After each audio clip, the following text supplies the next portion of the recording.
Hello, Internet. Welcome to a special sequel slash continuation of Land Beyond the Mist.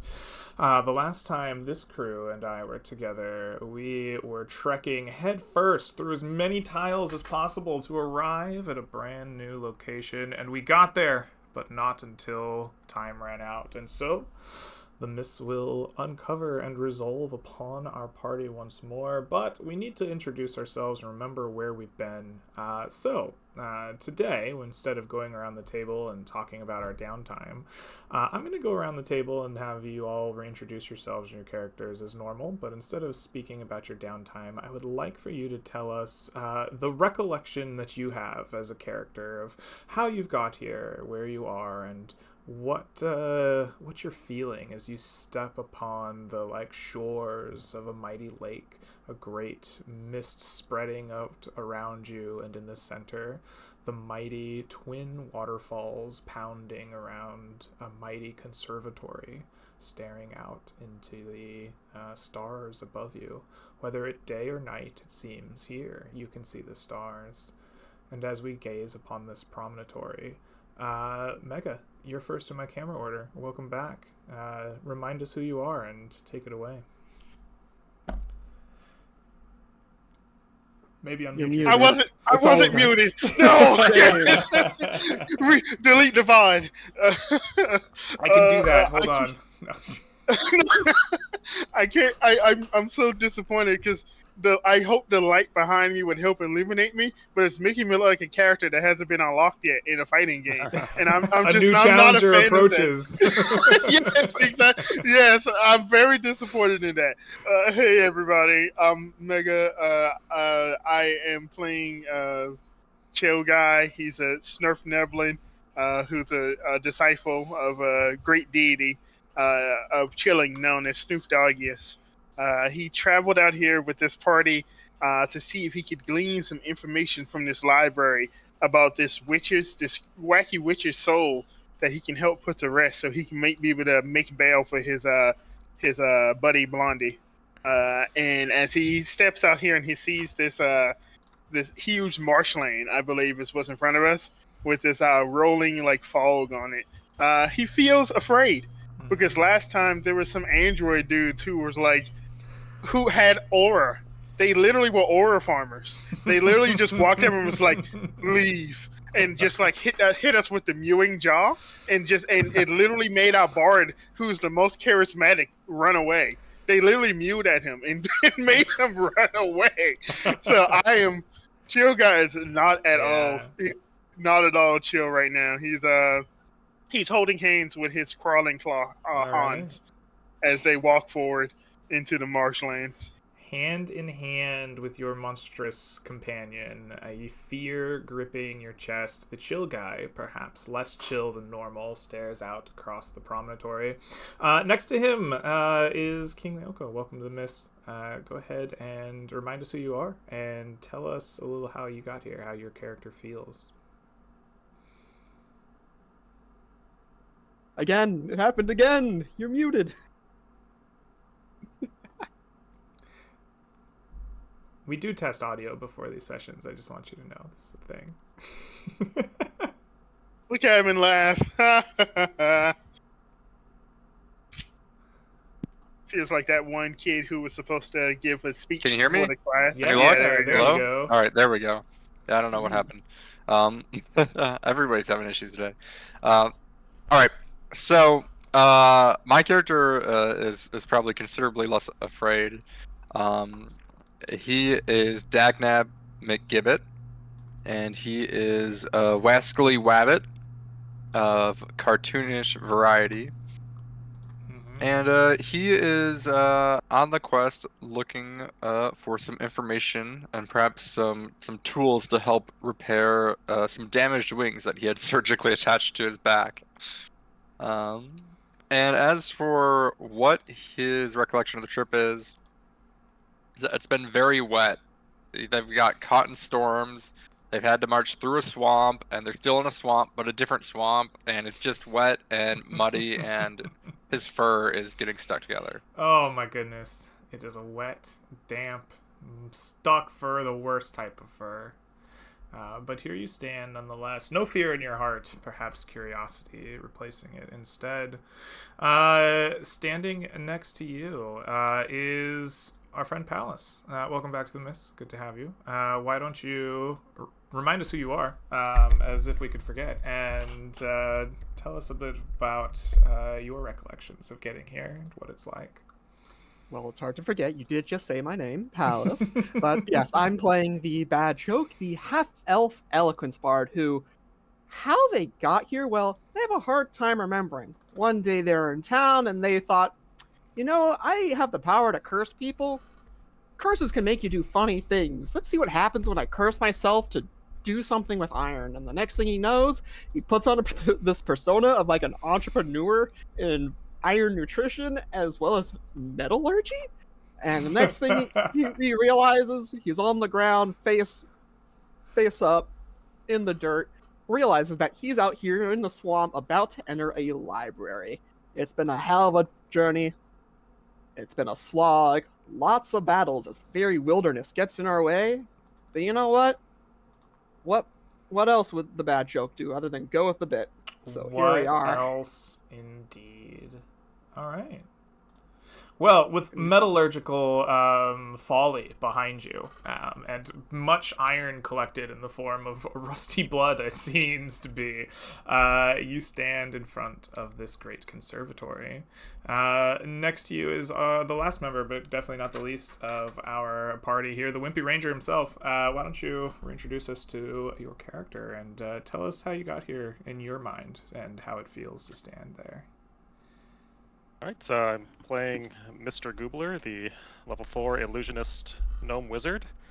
I brought out my new mule Nibbler on this arduous trek, and the farther away we get, the more incredible monsters we've encountered, including the Carrionet, a unicycling hodgepodge of body parts, and I'm glad to be learning so much about the worlds, even if it's terrifying. I do forget that you fought Carrionets. Those are some of my favorite creatures in this part of the world. Well, excellent. You have wonder in your heart, it sounds like, as you stand here. Excellent, party. The four of you are going to gather yourselves. Let's just, for good remembrance, put this on stream. This is the center of the area.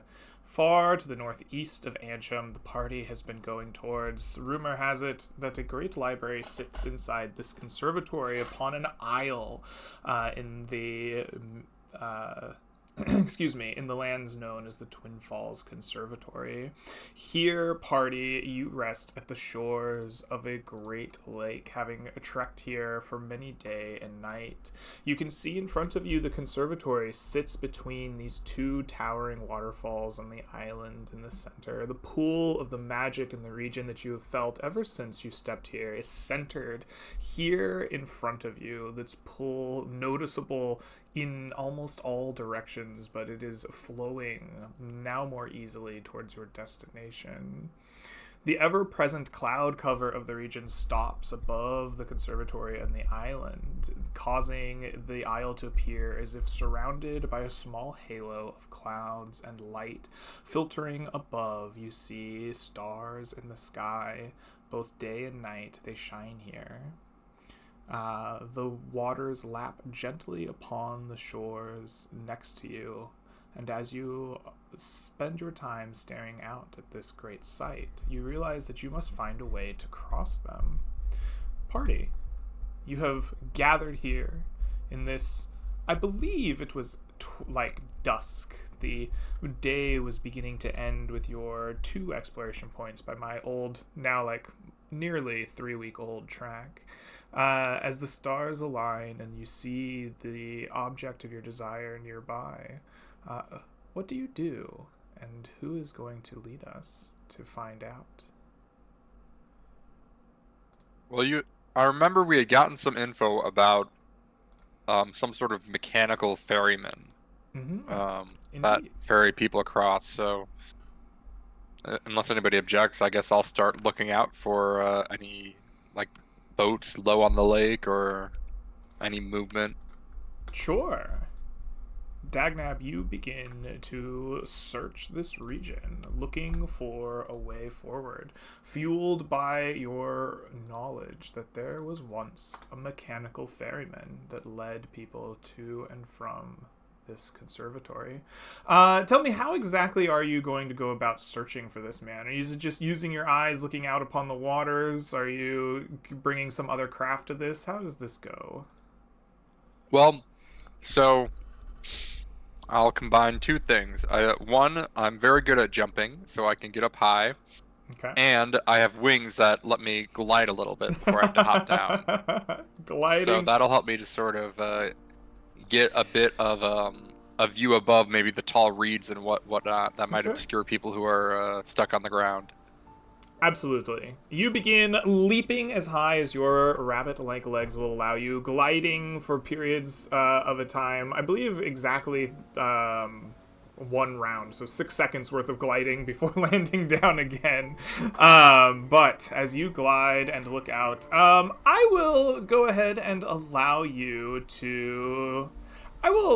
give me a perception check here with either wisdom from the strength of your eyes or dexterity for your ability to glide to the right spot to find what you might be looking for. I will do dexterity, actually. Okay. So we'll just add 1 to whatever result this is here. Perfect. Oh my goodness. 25. A 25. Dagnab, it takes you not long at all, in fact, in your search, as you glide around, perfectly looking. As you do so, you will come across in your line of sight a dock. Sitting some couple of miles away from where the party started, next to the remains of what you can only describe as what you think was once a small settlement. You drag the party closer, following in your leaping and gliding and, cartoon-like whistles, I can only imagine. But you see it come into sight. It is now little more than haphazardly scattered, crumbling stone walls. Few remain in more than two at a time, joining in small corners and fallen blocks. But nonetheless, the wooden dock is in place. Party, as you march your way forward, you will all see that sitting next to this rotting dock is a boat with a mechanical ferryman, seemingly made of the same kind of bluish skin of the creatures that you had fought previously upon these watery and tepid areas that twist and turn. This ferryman, however, does not seem to respond immediately to you, nor does it voice a desire for you to flee from it. It holds simply an oar across its legs, and it waits, almost inert, the waves lapping against both dock and boat alike.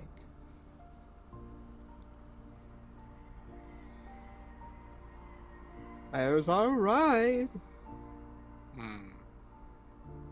Not quite the Steamboat Willie I was expecting, but you know.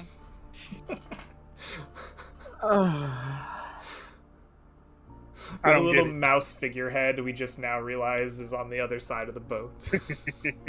Suspiciously copyright infringing. No. No, not free anymore. now. Oh, that's Free. Anybody true. can do it. Yeah. But No longer. I mean, I would say probably waiting for some sort of payment. Any ferryman I know of demands a payment. Mhm. Surely. Well, Just Such a a question of what it simple is for point. this one. I mean, Can, can we investigate it? Sure. How would you go about investigating it? that joke starts Yeah, walking using my towards the high ferryman. Yes. I'm looking for any sort of markings, I guess, text especially, or runes or anything like that. Sure. You are examining the boat, the ferryman, what are Mostly we the looking these ferryman. runes on? The Given ferryman? that we think the ferryman might want some kind of compensation here. Yeah, okay.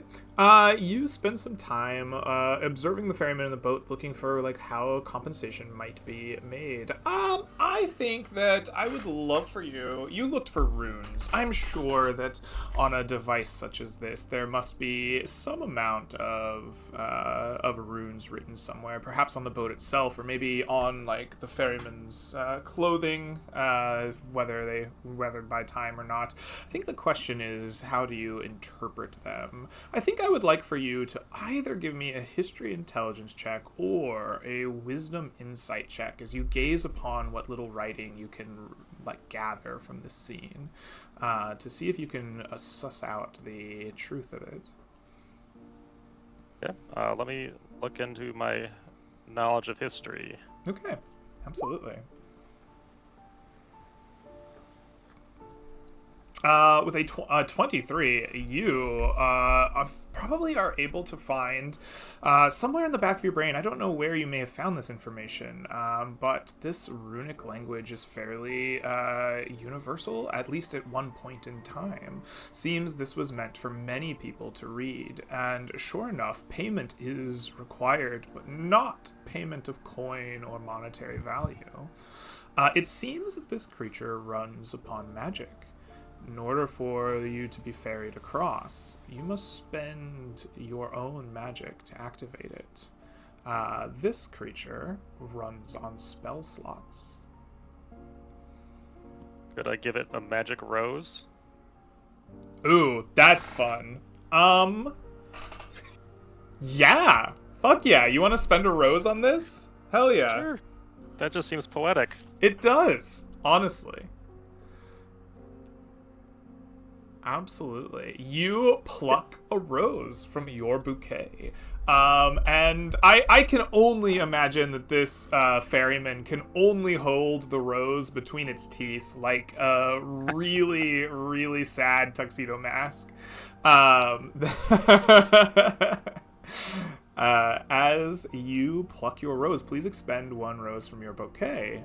The ferryman will come to life. It reaches out its oar, it turns the boat, and it places itself neatly across the dock, awaiting for the four of you to step inside. It seems that this boat is a little TARDIS-like. It doesn't appear quite large, but as you step inside, there's always room for one more, until the four of you are seated quite comfortably upon this ferryman's boat. And so he You see a whole crowd of Dagnabs just quick like running in one after another. They all like smack together and pop, and it's just one. Yes, Dagnab has a different kind of bigger inside trait. When Acme and Doctor Who collide, who knows what will happen, but in this instance, it holds. Reality bends for just a moment, and the four of you continue forward. The waters soon escaping the shore, and you make your way further and further, unable to see where you came from, but only the destination ahead. The trip is long. It is wet. You see the stars above you. An undetermined amount of time passes. Even for those of you who are most likely to keep it, it is hard to tell exactly how long you've been out here. It seems to slip away from your grasp as soon as you think about it. Party, as this ferryman takes you to where you want to go, you have a moment to collect yourselves. You have a moment to gaze upon the stars. I want all four of you to describe for me a memory that your character has. It's important. And tell me whether or not it goes to the stars or you keep it in your heart. Mega. As we zoom in on Chilgaius, the stars above you pull. A memory comes to mind. What is it? I think he's probably thinking about his buddy that sent him on this quest to begin with. Mm-hmm. That guy Shepard, that pirate druid guy. He's probably thinking about him, and it's like, man, I like doing a guy a favor, but this is a bit much.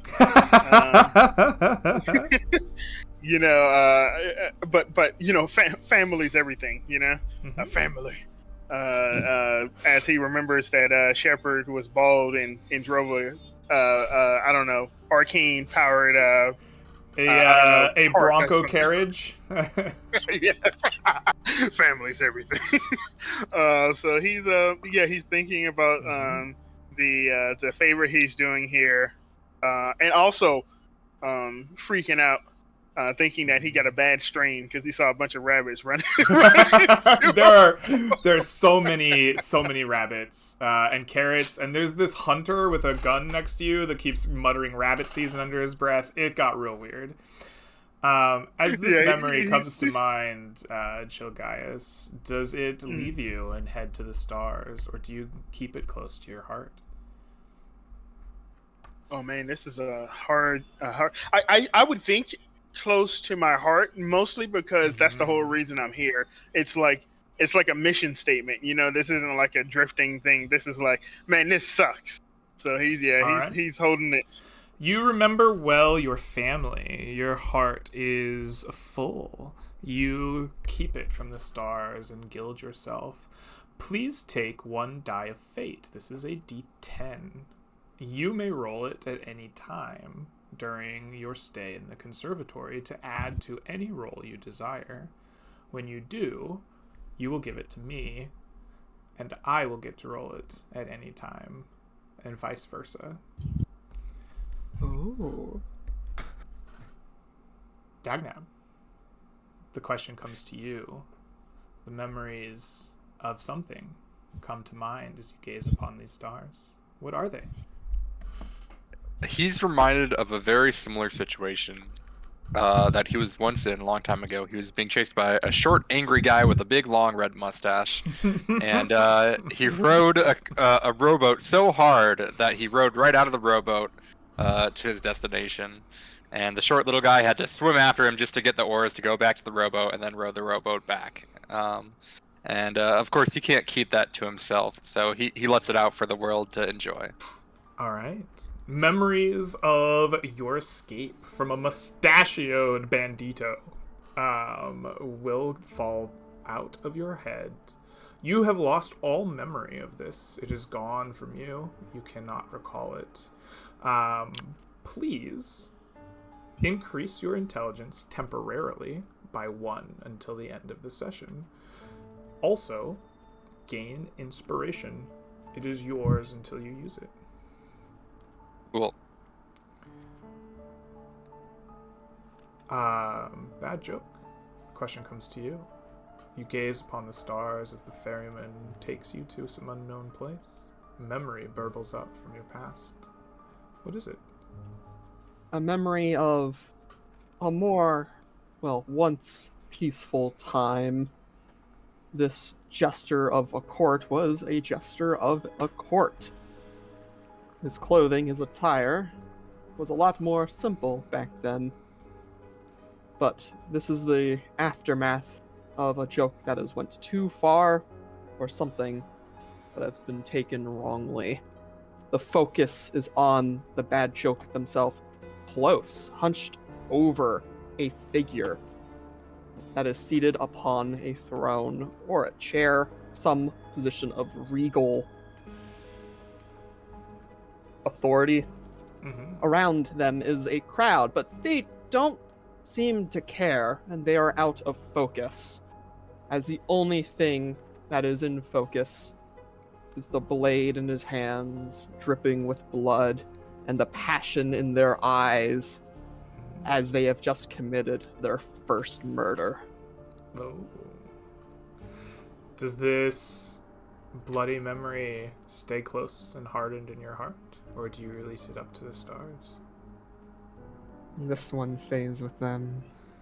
All right, and so it is. Your heart is filled with memories of bloody murder. It is warmed. Please take 1 die of fate. This is, much as we said before, a D10 that you may spend on any roll while you are here. But when you do, you will hand it to me, and I will get to roll it. Gladly. Excellent. Finally, but not least, Mr. Chuki Goobler. You stare upon these stars as the boat rows forward and a memory burbles up. What is it? Thinking about one of the first times I had a brush with death before it became commonplace to, the adventurer lifestyle, when I was rescued from a horde of zombies in the pitch blackness, and just thinking to myself that I've learned to be courageous, and that's going to carry me through this, whatever it holds. A memory of I'll courage hold and that close bravery. to my heart. You keep it close to your heart.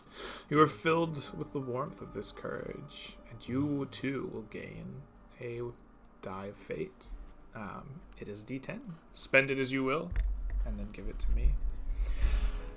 As the last of these memories are either floating away to join the stars or held close to yourselves, the boat will eventually land.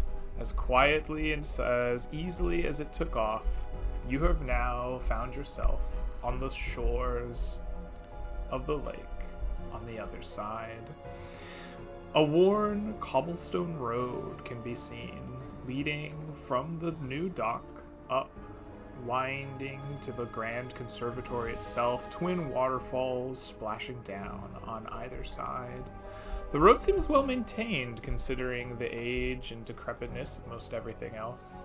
While the dock itself rots, the party finds that the stones themselves are well maintained. Weeds and other things seem not to even grow between them. The grasses almost feel freshly mowed on either side, while they range wildly, but a couple feet away from the path itself. Party, do you follow the cobblestone road? We are guests, are we not?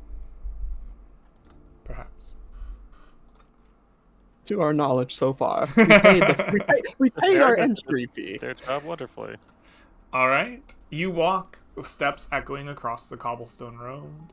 It doesn't take you long before the party finds themselves at a gate, rusted and iron, hanging off its hinges, allowing easy access to an iron fence enclosed courtyard in the front of the conservatory.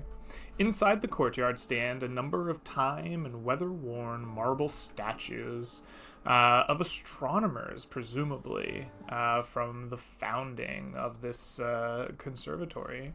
Between the statues, a path weaves up to great double doors of the conservatory through a well-maintained garden of white flowers. And you can see, patrolling through the courtyard, are the caretakers and guardians of the conservatory, a pale blue flesh-like glow, familiar to you, both of them seeming to stop and maintain these white flowers. It looks a little something like this courtyard. Party, you stand on the other side of the gate, having not entered yet the courtyard proper, observing the beautiful kind of premise, the stars in the sky shimmering down upon the scene in front of you as these creatures maintain the place. What do you do as you approach this iron gate and see the scene in front of you? Do we recognize these statues as people? I don't know. Figures? Do you? I mean, Which is a way of me saying, Sure. I would love for you to give me some kind of role here. I would say either history intelligence, which is a great way to know of things, or perhaps I would allow you religion intelligence if you so desired. I do have a particular interest in the stars and astronomy. Mm-hmm. All right. You have rolled a 13. Tell me, where does your knowledge of the stars and astronomy come from, and what is the kind of religion that you are pulling from? Where is this knowledge coming from? Ever since our first encounter with the starred door. I had been studying Mhm. it back at Antrim, and trying to see if the stars can tell us about our fates. Okay.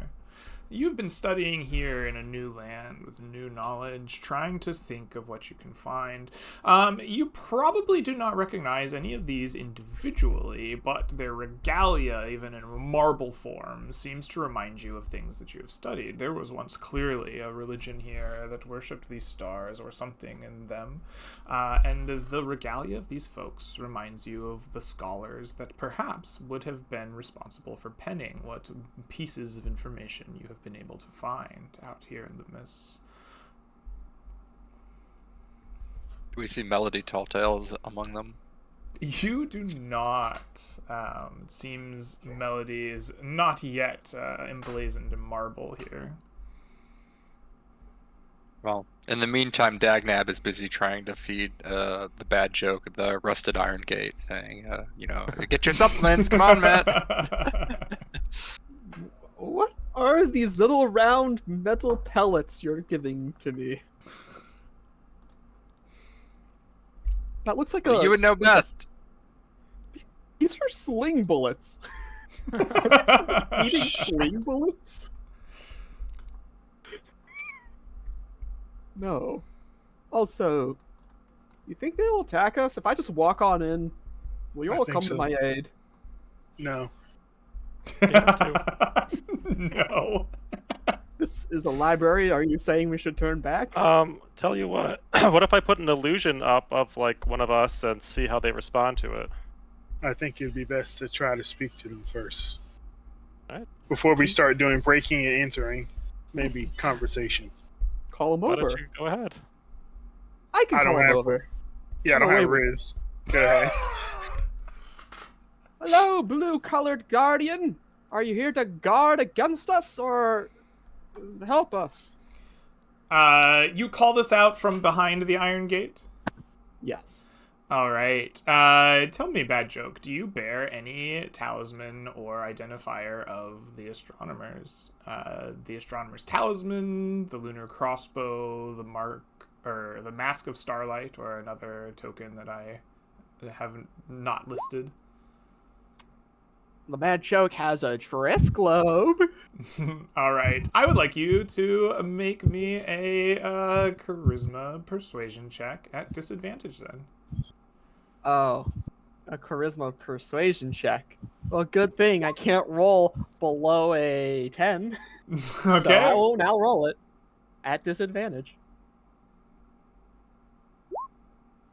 A So that is- 16. That is a 10 plus 10. Because the base roll I can't roll below. -1, so 19. Oh, the base roll can't be lower than a 10. Understood. A Yeah. 19. Bad joke. Somehow you are a master at persuading. And sure enough, you get the attention of this gardener who will walk their way towards you perfunctory, stand on the other side of the gate, where it seems the Chortic-Goobler showcases a token of the astronomers. As soon as he walks over and sees it, he completely ignores you, Mr. Bad Joke, and stares at Mr. Goobler, bows, sweeps his arm forward, and says, "Welcome, Master. We have kept the Master, place how about for that? you." Well, why don't you give me and my fellows a tour? It's been a while since I've been back, and I wink at everybody. You know well the gardeners are not welcome inside. Feel free to pass through. We have been keeping it in great shape. All right, well, I suppose let's go on. You can step freely into the conservatory's grounds. You pass through the iron gate and are unaccosted. The party seemingly welcome, at least by these gardeners, who will go about their duties once more as you walk on through. Party. You! I forgot my library card, so good thing you had yours. Always keep that thing on me. You have free run of this little, what are we calling it? Courtyard in front of the conservatory. You will see that the stone path wanders throughout it. There are, these statues, there are flower beds, but also the stone path leads up to the grand double doors of this great conservatory. As you are kind of free to go about your business here, do you spend any time in this courtyard? Do you immediately walk up to the double doors? Party.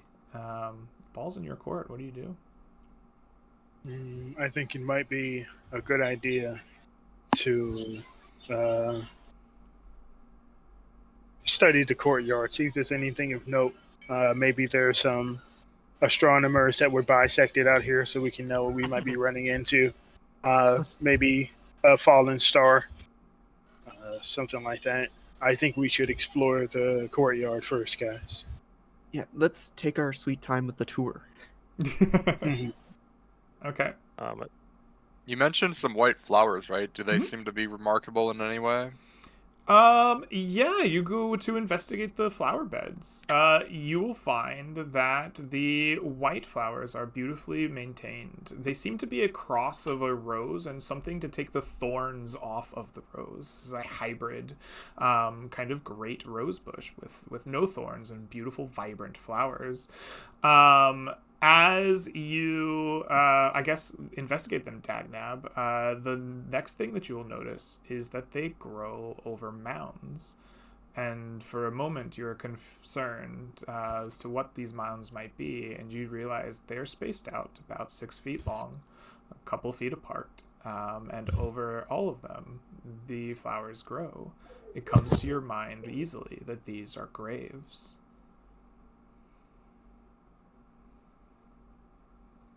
All right. Well, that's enough of sniffing the roses. Don't think they'd like them disturbed. Are there any grave markers? They are. Flowers, yeah. There's Oh, no I'm like sorry. specific there's no like tombstones or like crosses, but it seems that they grow these flowers over the grave mounds. Do these statues have? Oh, sorry. Okay. There are grave markers. Look, the bad joke points at a statue. Yeah, I was Pointing corner. Whatever. I was gonna ask if the statues have names at their feet. You go, Chilgaius, to investigate the foots of these statues. As you investigate them, you will find that these statues do not have a name or a banner at the bottom of them, but the foot of the statue seems to be some kind of device that turns or spins. It seems these 4 statues are on a rotating dais. Oh no, it's a puzzle. Foiled again. No. Good thing the Guardians know the correct combination, right? Surely. What if we just point them towards each other? Or They're all towards their got their graves, hands perhaps. outstretched like they're doing a slide in a musical or something. I don't know. So here's the question. Yeah. Because now we know that there's a puzzle. There are going to be clues of how to solve this puzzle. I guess the best question would be the stars that are currently existing that we can see that are totally not supposed to be there, but are there during the daytime, which is freaking me out as the chill guy takes a hit. Do the stars look like they're in any particular order that might gleam us some information about this puzzle?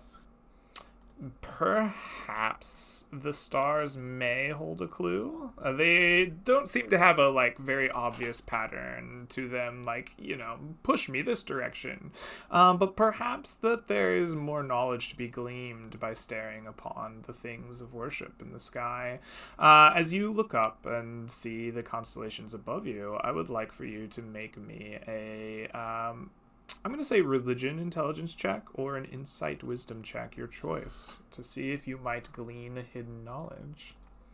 I'm exhausted. Could I guidance myself? You may. Okay, yeah, I'm cooked. I'm so cooked here, guys. Guidance. You take a quick Religion. hit of snuff. Yeah, exactly. Oh man, I'm freaking out. There we Oh go. my Oh goodness. boy, a 28. You look upon the sky, and you see that the constellation most prominent above this courtyard is one known as. What is it called? It is called the Cradle. And it seems that it is almost a bowl of sorts that is meant to represent the catching of something, holding something in hands, cradled together. And it seems to be over the center of your courtyard, high in the sky. I go and jump in one of the statue's arms. Yeah, Hold me. You jump into the statue's arms, Dagnab. The Megan looks annoyed. You see one of those like cartoonish like temple beats, but he stands and merely watches. A small like brush and like paint kit starts coming out from under his armored clothes. Just gonna paint you a new one. I think it was Dagnab. You might have been on to something, man. The constellations, I can taste them.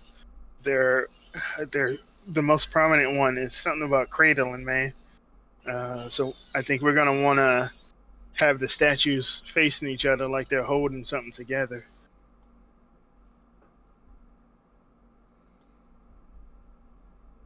That's All right, Man. I'll like get down and yeah, I knew that.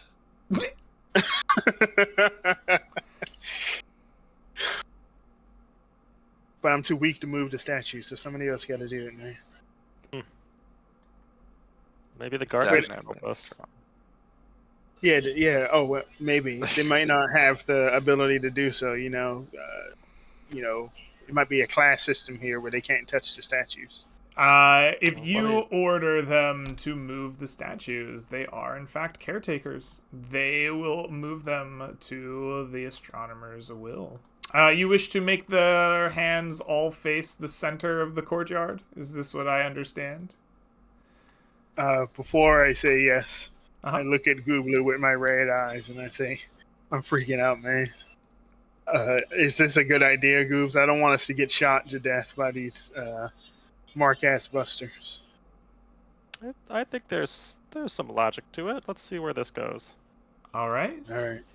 The Megans will walk over to the statues and begin to push them. They rotate slowly and surely on their dais. Their statues grinding stone against stone until their hands will meet in the center.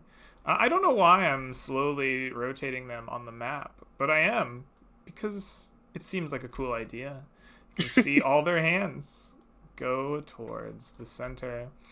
Sure enough, as the final stone statue creaks and rattles and places its hand into the center of the map, you will see a small circular dais in the center of the stone crosswalk begin to rise up. A small stone, almost statue base, like the others are set upon, grinds its way out of the walk. And sure enough, it has a false kind of bottom when you inspect it. Inside are some small treasures. You will find inside of a little hollow 10 comet bolts. What are comet Whoa. bolts? These are crossbow bolts made of starlight. When they are expended, they will deal radiant damage.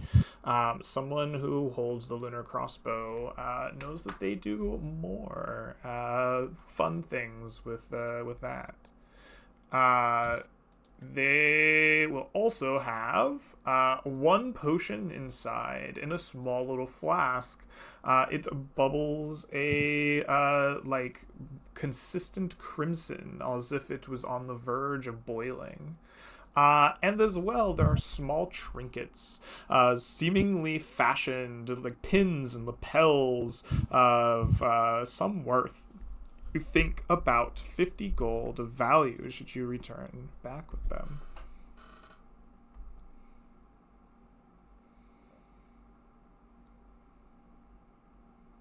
Wow. Anybody got a crossbow? No, but you see like Dagnab pop down below the camera shot and then pop back up, and like suddenly he has like pins and various things like stuck in his fur.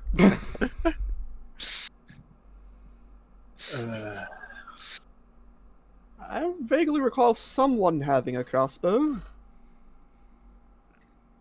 I've got darts. No, I have a short bow. Or Oh. sorry, my pie flinger. Well, important. Who is going to hold on to the potion in case of emergencies?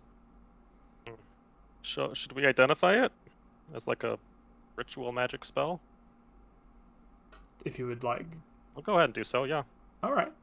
You spend 10 minutes ritually identifying this potion.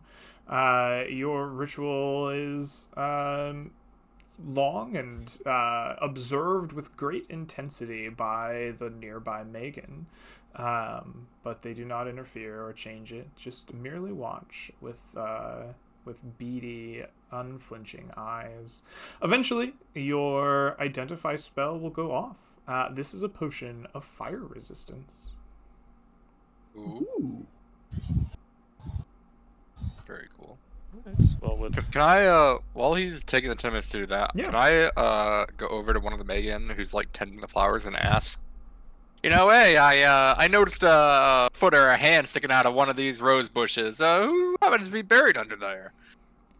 The Megan turns to look at you, like as it like breaks its eye contact from the magic going on, and it just shakes its head and looks back. It seems the Megan does not speak to its non-masters. Oh, all right then, buddy. And I'll just walk away. All right. This is a privileged society. Excuse me. You're You're a guest. Nothing more. Just you wait till I got robot arms and robot legs. Then you'll see who's boss.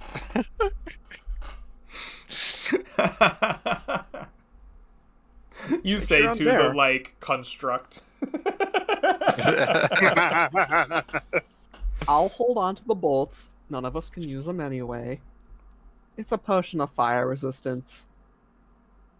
One of the wizards, maybe, in case one of you get put into a bad spot. I almost feel like the people in front maybe could want it against, who knows, fire-breathing things. I'll hold on to it for now if you guys don't necessarily want it. You can hold on to it for now. Sure. All right. Well, I think we might as well move on into the conservatory then, right? Sounds Okay. Yes. Yeah, Yes. just be careful, man. Don't jump in any more statues' hands so we don't get punched to death by a bunch of robots. Let me take the lead too with my badge here. So you do. Look the part. You Not walk Archmage. across the courtyard, leaving your gardeners behind to tend to the newly created dirty kind of rock hole that has opened up. They are weeding profusely and sweeping away the mud and whatever else was locked in there from centuries ago. As you cross the courtyard, you arrive at large double doors. The double doors will have a small kind of paddle or like padlock upon it that as soon as you approach with your talisman unlocks. It seems whatever magic still held in whatever lock mechanism or trap this may have been, it is dispelled by the talisman that you wear around your neck. As the padlock springs open, you push together these large doors, and you find yourself in a strange and immediately bewildering architecture. I am going to give you some key art for the interior. Nice. On its face, this art is probably not as strange as you might expect it to be, having heard what I just said. It is a grand building, halls lined with windows to peer out upon the waterfalls and the lands around you. It is made of painted wood tiles, stone tiles in some places. It is a very familiar kind of old, maybe cathedral-like architecture. But what becomes immediately disconcerting is that it doesn't seem to connect together. Stairways of stone and wood lead up to nothing, hallways that end in dead ends, and stained glass windows that should look over the falls from some high point and distant are here on the ground floor where you walk in. Seems as if time and space itself twists and changes here as you stare out windows and walk passageways, your footfalls echoing around you in a vast and ever-shifting chamber. Oh, guys, don't worry. I am a pro at this.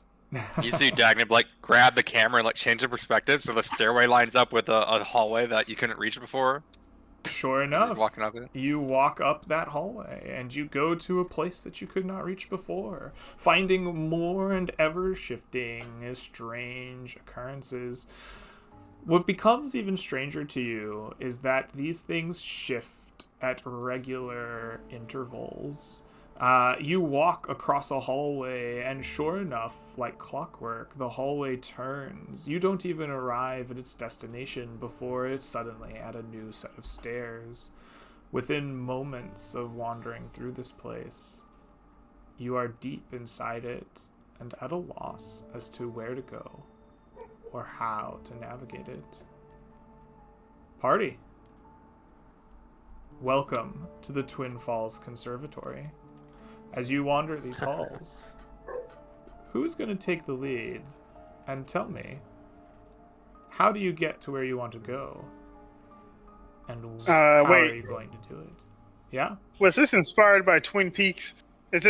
Are you pulling my leg right now?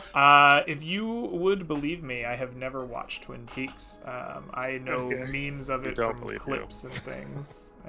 Yeah, it's just a happenstance because that show confused the hell out of me, and I'm confused now. I would like to hold my hand out, one hand, and I touch my forehead with the other one and go, oh, something's off here. This building's shaped weird. Can I make an Arcana check to figure out what sort of magic would cause this sort of catastrophe, and if the magic still exists in the air now? Yeah, I think that's fair. You do your best, Professor X. Place your hand upon your head. You think really hard. Somewhere Magneto's helmet blocks you, but not in this place. Go ahead and roll me an Arcana check. I'm thinking thoughts. He's thinking thoughts, he says. With a 22 from guidance, understood. You think and you feel. I don't know if you understand and think thoughts so much as it is an innate feeling of magic, that indeed magic permeates every inch of this place, every floorboard, every granule of stained glass window, every bit of paint and stonework. As you wander the ever-shifting halls into dead ends and other strange locales, you know this magic permeates the place. And it is temporal in nature, which I suppose comes from the school of would it be the school of transmutation or abjuration? Either way, it is temporal magic that is infused with this place. And we're not getting the vibes that if we stayed here too long, our back asses would become front asses, like we would get twisted up too. Who knows? Prolonged exposure to magic can do all kinds of things to a person. Oh man, I offer everybody a hit from my bong as I say. I hope you're not used to having your ass on the back. It may be in the front by the time we're done here. Every day. Oh. Huh? Won't even know we're retreating. So now that you know the magic and feel it everywhere, Chill Guy, you kind of took the lead. Where do you want to go? This is a grand place, multiple stories, tons of potential locations inside of it. How do you get there? You know, as I'm holding on to these like strands of magic that I can feel that are warping the place, honestly, I want to move in a direction where I feel that magic the least. I don't want to go to the source immediately, so I'm guiding them. I'm like, we don't want to go that way because that is the ass in the front space. I can feel it. It's very strong over there. Let's go over here. Space. Yeah. All right, well, you rolled a pretty strong Arcana check already, so I'm not going to make you re-roll as you follow this feeling. You are going somewhere unknown, though, and you are following magic. I want you to roll me. We'll eliminate the places that you might find the source of this power, and instead something else. Go ahead and roll me a 1, 2, 3. Roll me a D3. Excellent. On a 2, you are going to wander up and down these hallways, ever shifting, following the pull of the magic. Eventually, you will lead the party to a set of 10-foot wide, nearly 12-foot tall double doors. Upon these doors is the engraving of a massive scroll. You rest your hands against them and feel the magic here just as strongly as you did before, but it is the only path forward. Do you open said double doors with the scroll upon them? Oh man, I'm getting bad vibes here, guys. Kubler, my gnomish brother. I need you. I need to have a gnome sesh. Look at this scroll. Let's gnome out for a bit, okay? Look at this. I think this scroll is meant to be read. I'm not sure. It's an engraving of a scroll, not like a scroll on the door. It's like a... You know how a tavern shop might have a picture of like a Barstein on it, right? It's kind of that vibe here, just on a much larger scale. No text on anywhere on the door? No text upon the door. Maybe there's scrolls stored around here, which I'd love to get my hands on. Should That's we? a pretty good guess. I don't know if detecting magic would be too useful, considering the fact that this place is chock full of all sorts of wacky magic. But do you think that'd be useful to check this door for traps before we explode? Well, Oh, it doesn't hurt. I'm pretty afraid it would hurt. the answer you would find to that spell is just an overall yes. But I'm sure if the master of this place were to open it, I think we'd be fine. Also, it's unfortunate. We left. You were there. Were you not with me, Goobler? At the tower. We forgot to bring those scrolls that we found. Do I have the scrolls? Hold on. Are they on your person? Have you been carrying They them? were at one point. I'm making sure I didn't get rid of them. Yeah, I have star charts for another time, if that's what you mean. The star charts, yes. I don't know that those are scrolls, though, so maybe not. Well, they got to be Someone written on else must have something. those. I think we left that back at town. It's perhaps, yeah. Can we I don't know say what you that we guys have them just in case they might be useful here? Oh, we didn't tell you that? Yeah, we got those.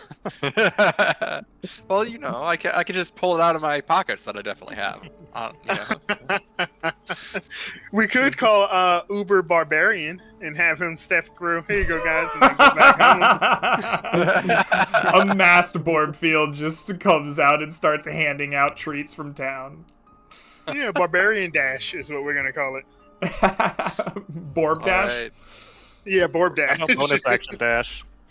Alright. I don't mind if you want to take the star charts like with you. I think they were intended to be kept at town as kind of like key items, but you were the like party that pulled them out, you and the bad joke originally. So if you have star charts on your character sheet, honestly, that's probably where they've been kept. So I would be happy to let you have the star charts here. Alright, Ooh. you try to hold them up to the door or to the sigil. I do have them. I think you hold the star charts to this like engraving of a scroll, and you quickly come to the realization that this is not the place that those are meant to go. They just size-wise don't line up. This like is a really fancy engraved kind of like scroll, like pictogram essentially on the door. These star charts have meaning, definitely. They are of a sky that you don't recognize, but this door in this ways. You're getting the adventure game, like, I can't use that here message as you press them up. You know? You want to try just opening the door? If you can figure out how, sure. The biggest barrier to any adventure. I'm gonna just like push it. Dagnab, you push the double doors open, and they swing out to a room of complete and utter silence. Oof. You step forward into the Grand Library. Party!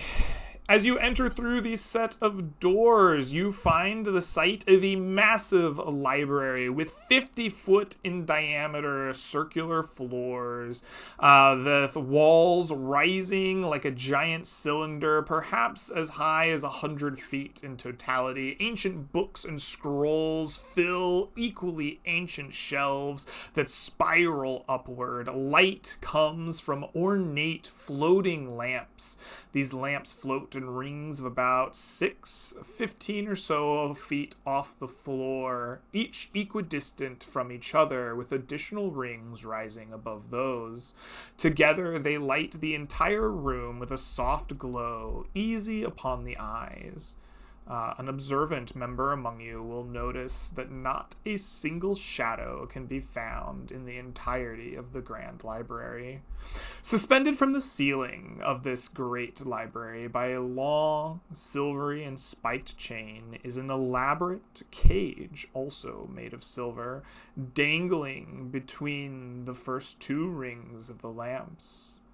Inside the great cage, on this chain, is a large green and yellow globular figure. As your footsteps echo into this place, it spins around, revealing a large central red and yellow eye, as well as rows of sharp, diamond-like teeth that breaks into a smile and says, "Welcome, visitors. Please mind your manners here, if you will. Others are reading." A quick glance Of around. course. Shh. It says, a quick glance around will reveal that there is no one else in the library. The creature will then, like, sneak a glance behind it and whisper something in a foreign tongue, as if to no one. Party, what languages do you speak, just offhandedly? The bad joke understands Common, Elvish, and Infernal. Okay. I've got Abyssal and Celestial to add. Okay. and Gnomish, of course. Nomish. Yeah. I know Sylvan. Okay. I don't have any. I don't have any languages on my sheet. Chill guy I don't only speak knows any one language. language. It is that of Snoopius. All right, you guys. Let's see. None of you will recognize the words that are whispered by this creature, but it smiles readily at you and looks as you are given kind of a little bit of free reign to this place, at least for the moment. I'd like to show the librarian the star charts. Just walk up there and hold them in front of him. You know, hopefully. Yeah, you walk up to the librarian. Your soft footsteps, the only sound that can be heard in this entire place, reverberating through rows and rows of books, shelves. You hold these star charts up to this creature. What do you say? What do you ask? I'll say, where could I find more about these? Well, you've come to the right place, gentlemen. The right place indeed. The Grand Library holds all knowledge inside of it.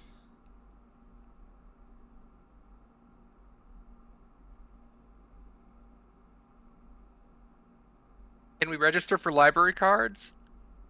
You've already done so. I know everyone that steps through here intimately. Intimately. You have no idea. Just ask Jerry. His eye rolls as if he's pointing towards something. I look for Jerry. You don't see anyone else in this library. This is the only creature that you can see. You can look high and low, but it seems, at least to your eye, there is no Jerry. I'll do a gnomish symbol here that people might recognize to my partners, signaling about his mental state. Wait, Can I ask there we you go. something, librarian? Of course! As long as you do it quietly. Others are reading, of course. Tell me, did anyone enjoy the carnival? Oh, the carnival. There was once a great one in Nantucket. There was a man named Oz. Oh, there's so many books about it. There's one with a lion. There's one with a scarecrow. There's one with a strange little girl. I ate her once, but that's okay. Feel free to check it out. I'm sure there are many recollections.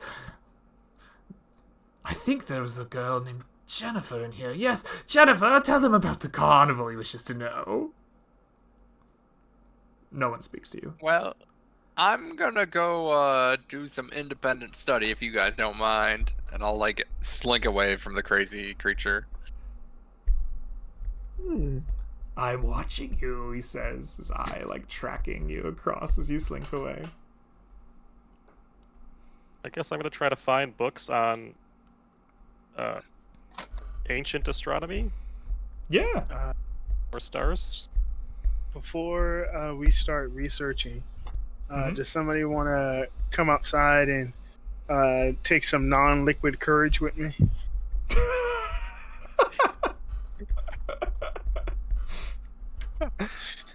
I think I'm good. I can't afford the distractions right now. Maybe to Are celebrate. you sure? Are you sure? Maybe. Don't Get a let your D4.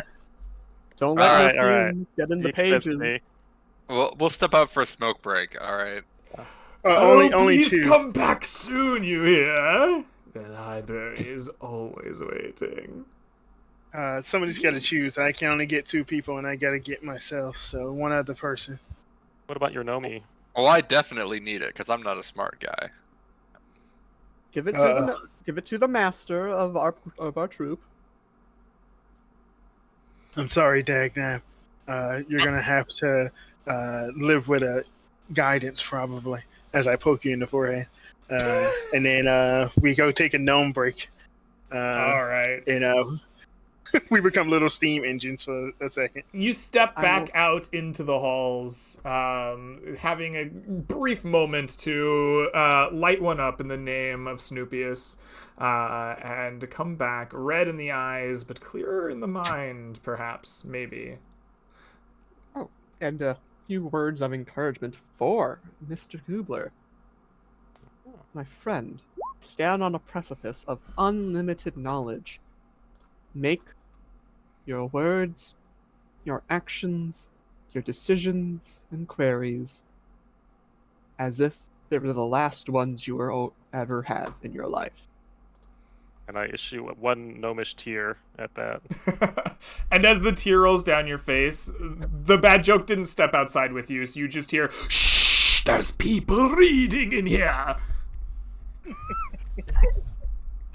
Pretends as if he's choking and starts like Much falls prone. I'll resume looking for those books that are going to reveal. Yeah, I mean, this is a library. There's books everywhere. You're able to look at the spines of them and read and look. Absolutely. You want books on ancient astronomy? Absolutely. You can find a section somewhere in this many towering spirals. It's just a matter of how much time you want to spend looking. But you will do so. You will find, I don't know, probably, it's like maybe 10 bookcases worth of astronomical knowledge in like the beginners section. And then you look straight up at like 100 feet high. There's just like more and more and more and more and more books, like vertically spaced for astronomy here. You found like one of the principal areas of study in this library, and there are so many doctoral theses here, like just unbelievable amounts. Do you wish to pull any of these books out and try to read them, or now that you've found them, what is your plan? Sure, I'd like to find one that's kind of like a general primer on astronomy that looks at least a few hundred years old or thousands of years old. Everything in here is ancient. If you found something a few hundred years old in here, it would be the newest thing you've seen by like such a wide margin, right? You find a general astronomers. As you pull it out, I suppose, to read it, I would like for you to roll me a sleight of hand check. DC 10. The D4 will work for this as well. Excellent. Excellent.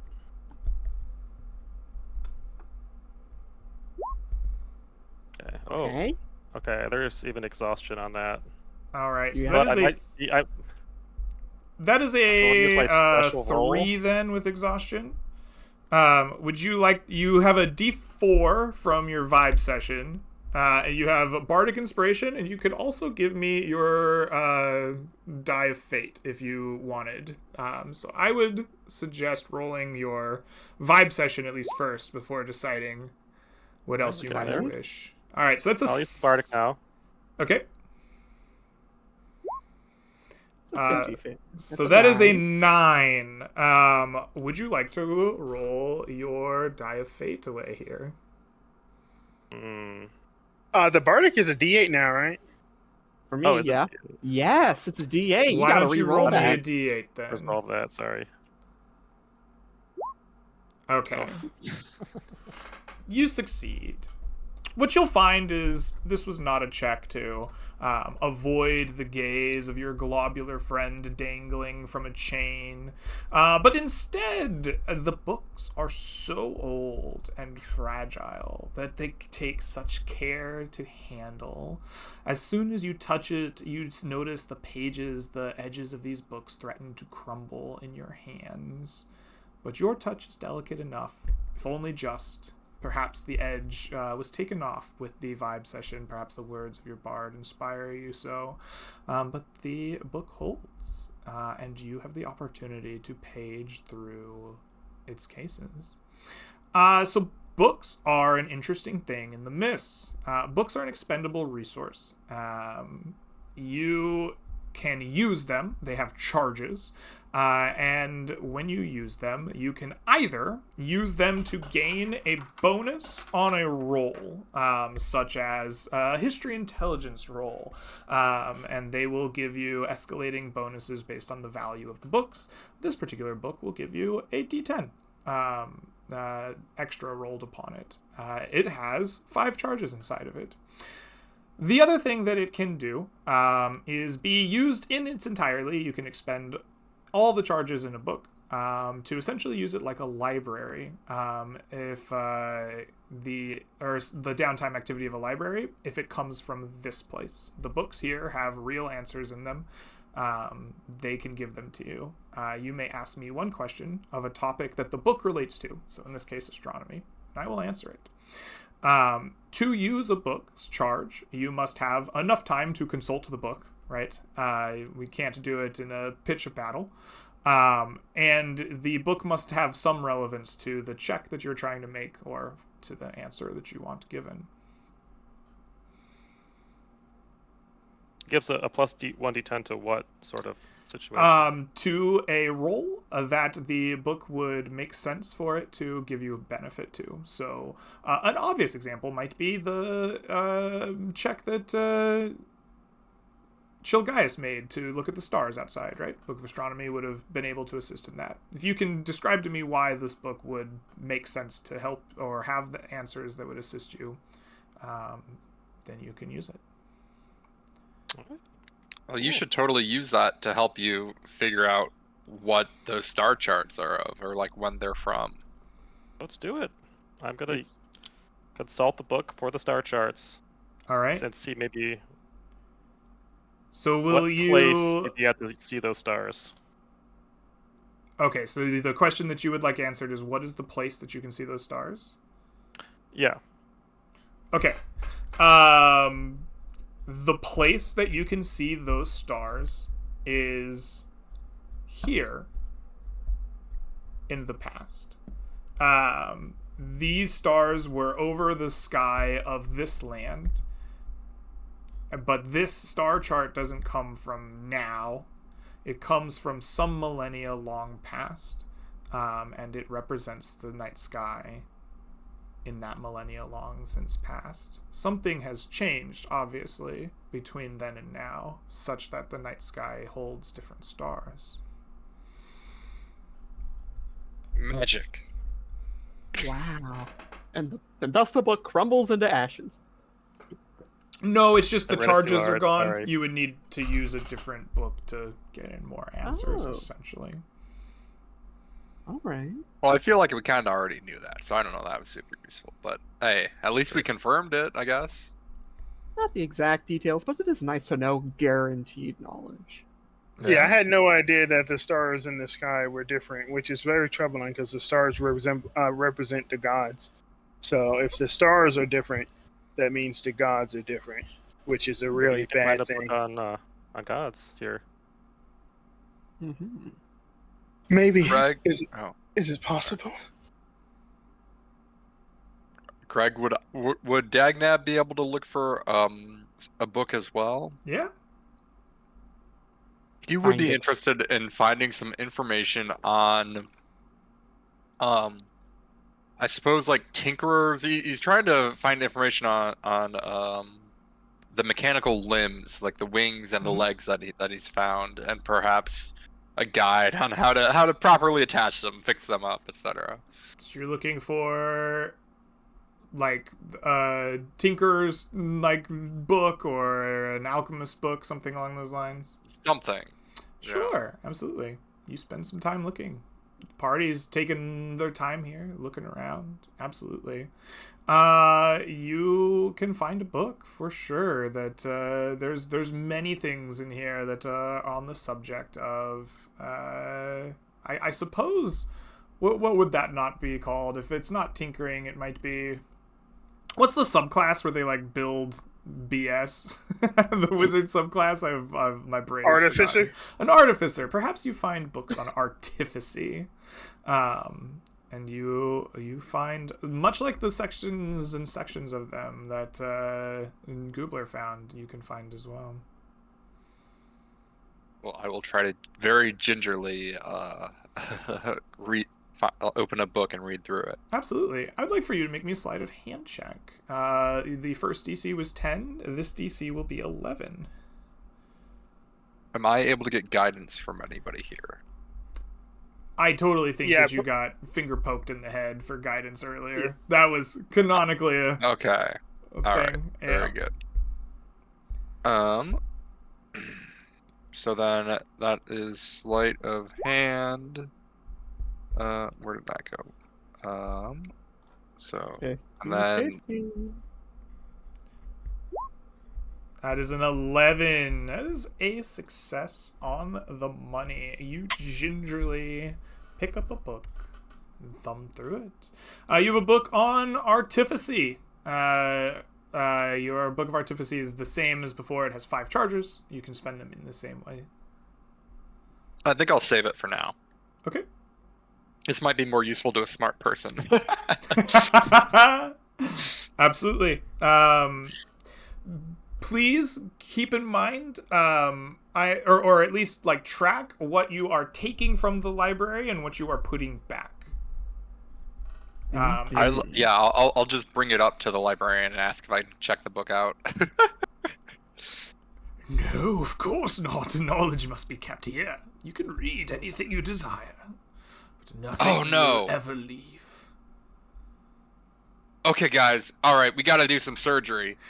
And I find an empty table. Oh, how gauche! No, do not disrupt them. There are people reading in here. All right. We'll use the side room. Do you have any study rooms or anything? I don't know. Oh, there's laboratories further in. Go there, use them. I'm sure they're less sanitary. Give me the book. I will read it. Remember, it was me. I was the one who performed the operation on you. You're always wearing all sorts of funny outfits. I can never keep track. You cut him open? Oh, how terrible. Also, shush! Sorry. And I'll hand him the book. The bad joke. You hear that, Janine? They're gonna cut him open. Oh, I might vomit. God, I love beholders that have personality. Those guys are so chill. Guys, this is out of character. The bad joke is bringing the carnival to the town. He opens up the book of artifice to learn how do you install the mechanical, yeah. How do you prosthetic. install them? Yeah. Okay. I think what you learn from this is twofold. One, the brass wings that you installed were insanely successful. That was not supposed to be easy to do. And surgically grafting brass wings onto a person's spinal column is a huge operation. There were so many standards and practices you did not follow, but somehow made it work. It took magic and precision. You feel somehow worse about yourself than you did before you started reading this, because the surgery that is in here is so clearly spelled out and how to do things, and you did almost everything wrong, but somehow it worked out. I think you get this technical breakdown of every step that should have happened, and you skipped 70 of them. But That's why this doesn't work. That's the wing I should feel bad about this, but the bad joke did the surgery on a sandy. This is a celebration. Somehow this is successful anyway. So the how specifically is they are surgically attached to the spinal cord, and there's magic used to make sure that they can work. I think what you're really asking me is how do I get more sustained flight, right? How do they work properly?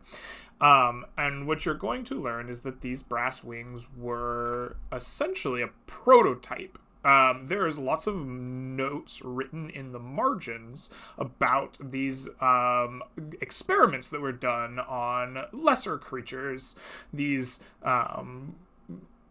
unsentient hounds and rats and things, and seeing if they could get the details right. And what you are looking for is, in fact, the finished model. And by following the same procedure, you can attach them to someone's spinal cord. Oh man, I gotta get an upgrade. I gotta replace them. Okay.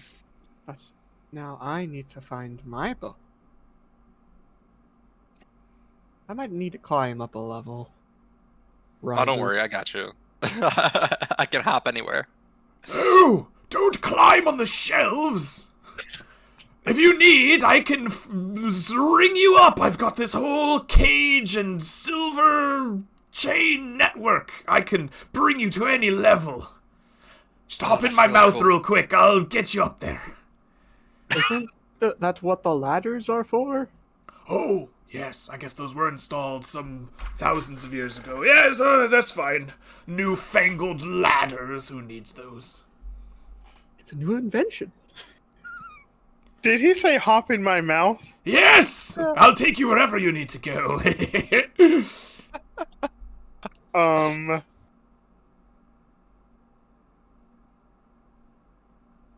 mad joke. Well, look. For a history book. That So many history books. of a particular craft. Or at least of a particular region or people. The bad joke is looking for a book on a very special, powerful smith. One who can make so many things, whether it be out of people or out of a very exotic material of Titan's blood. Where's the hammer, Greg? All right. You can find a history book. Are we just pulling books and expending 5 charges and asking questions? Because if so, you find there's history books everywhere, bud. Ask me your question. Is your question where's the hammer? Where is the hammer that smith trapped or imprisoned? Where's his father's Underneath. hammer? Yes. His father's His father's hammer was gifted to the court of 7 crowns as a truce, essentially, between warring factions some unknown time ago. Oh, before roll. you get any further, I'm gonna need a sleight of hand check. There we go. It's like, what do you mean I'm just learning this knowledge? Did I pull out the one book that... Alright, I'm gonna roll a d10. Okay. This is... crumbling down, crumbling down, crumbling down. Oh, boy. I don't know how you got that little bit of information that I gave you, but I suppose as you pull this book out, it wasn't fully that it crumbled in your hands, but you got too excited. You were reading, I found what I needed. You turn the page, you grip the book too closely. The pages tumble and crumble. The book turns to dust, and in a moment as it does, the creature in the center goes, "Oh, thieves and brigadiers! They break the knowledge of thousands! We'll have to slay them all!" And combat music starts out of nowhere, as I would like all of you to roll into initiative. Oh boy, well that's what happens. Yep. Got some books in first. Yeah, but the thing is, if we all die, Well, Yes. oh yeah, there we go. Look at that. Initiative. I have to find Walter. Where's Walter's token thing? His name is Walter. His name is Walter. Yes. Walter's such a good I name. hope you have a token for Jerry too. I don't want to hurt Walter. Oh, no, Jerry doesn't exist. He's just insane. He has imaginary friends. And see, here I thought you were gonna spring invisible stalkers on us. I would have loved to, but no.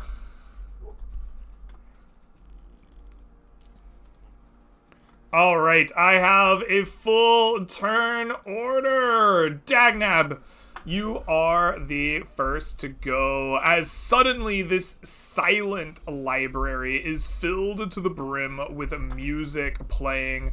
I don't know where the bad joke is, but he definitely climbed a ladder.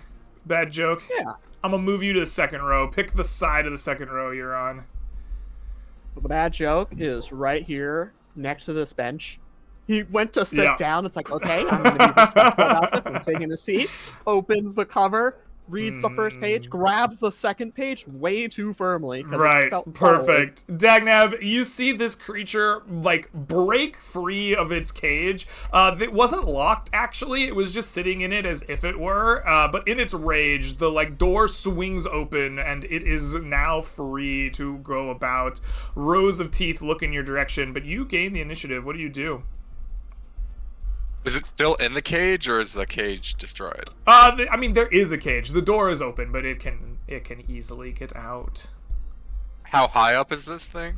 It is, we will say, let me go back to my descriptions. How high are the shelves?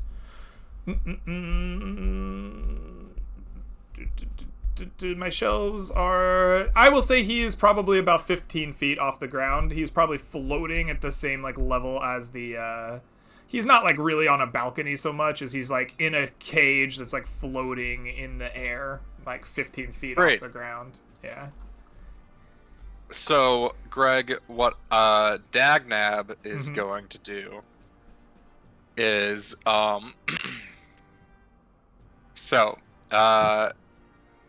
he is going to whip out a blanket from his backpack.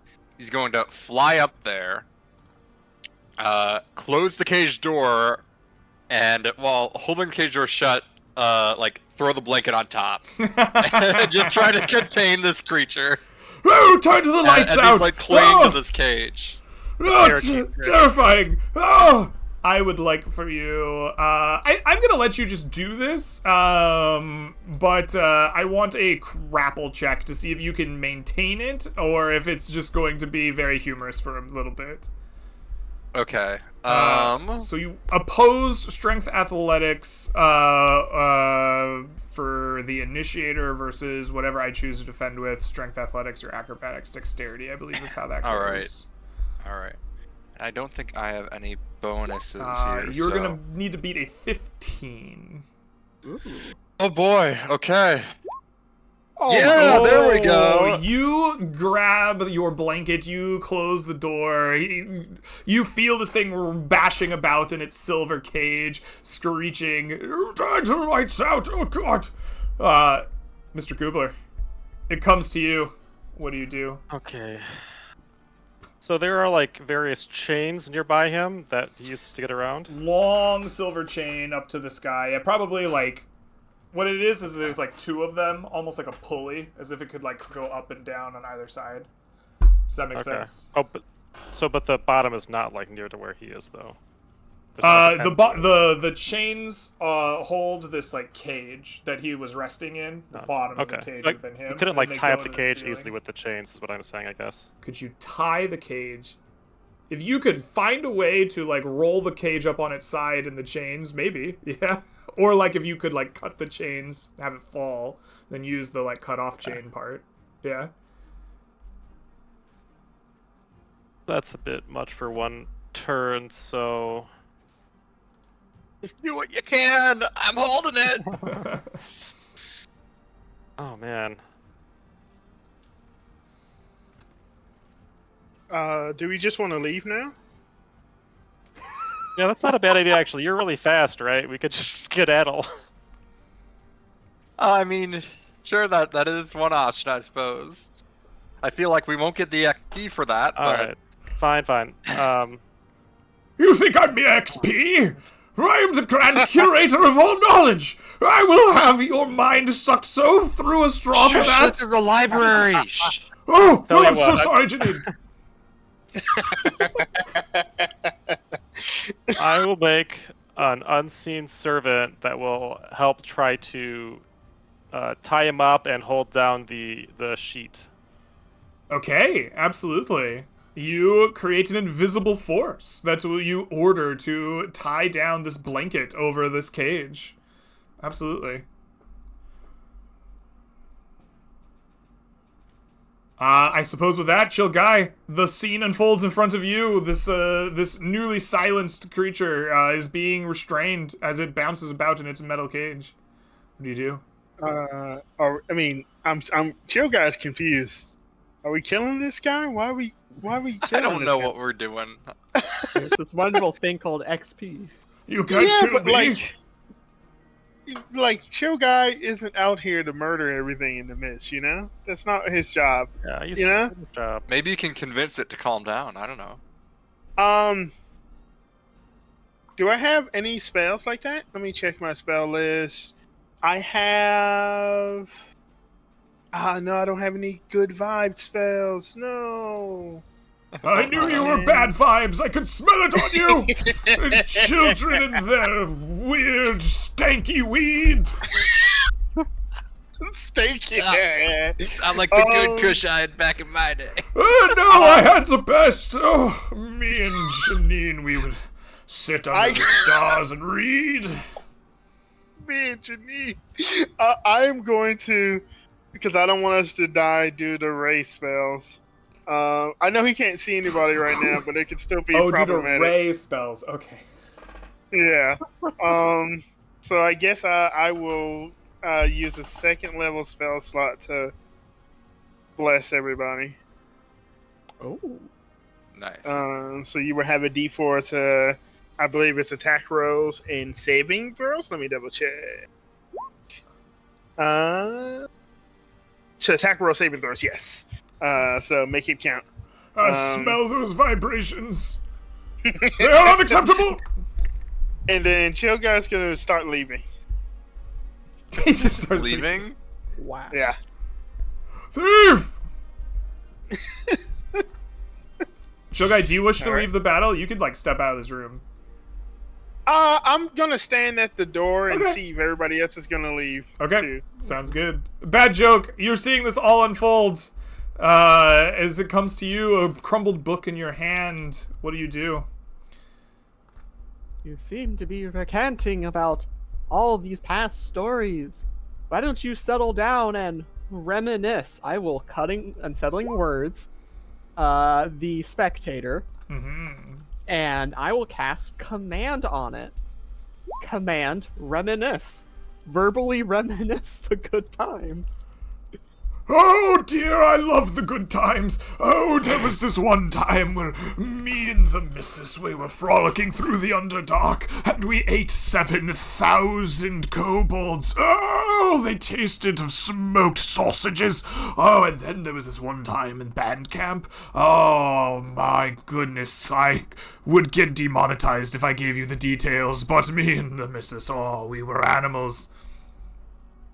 That's its action on its turn if it fails a saving throw. No, I love to reminisce. This isn't saving throw time. I'm just reminiscing. Also, have I told you that I can see in the dark? Holy shit. Do you do Can anything you else see in your through turn? blanket? The bad joke starts making his way to above the door in case he needs to jump off over the ledge and crawl through the door. Okay. In response to your question, young man, it was blind sight. Can I tell you about the time I learned that I had blind sight? You see, it was this good old day back when I got covered up in a blanket. And he is going to reminisce for his turn. Oh. Dagnam. Amazing. Yes. Do I have anything else useful on my character? I have a chain. What? I am just going to use an action to then pull out the chain, and I'm just gonna tie it. You're securely using my around the chains cage. against me? I love chains. Did I tell you about the time I invented a pulley system? Amazing. So I think that will be my action. Am I able to do that securely? correct? Absolutely.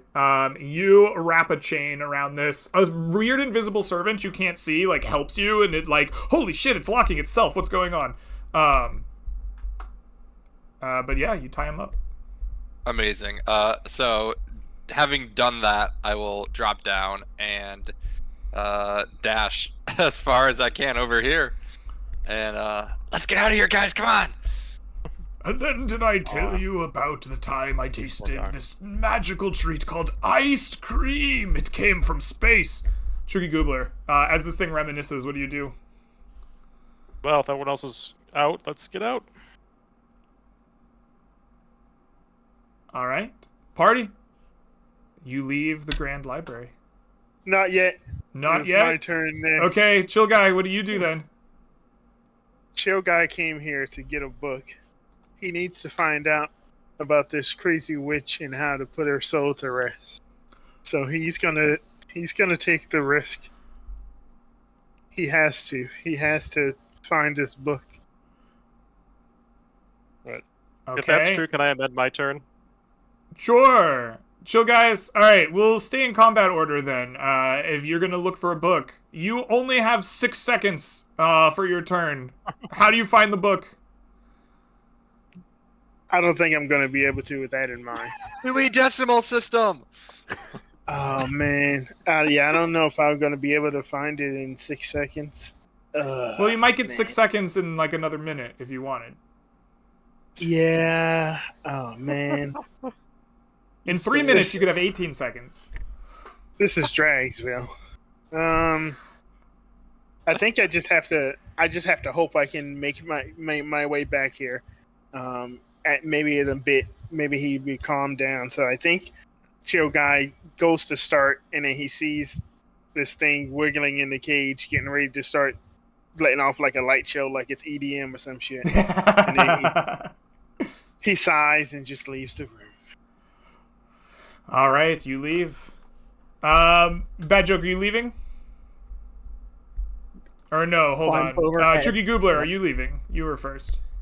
Well, I had this idea that if we're not going to leave, I would offer him my astronomer's tools, which is like a brand new star chart that maybe he would accept over the broken book and forgive us.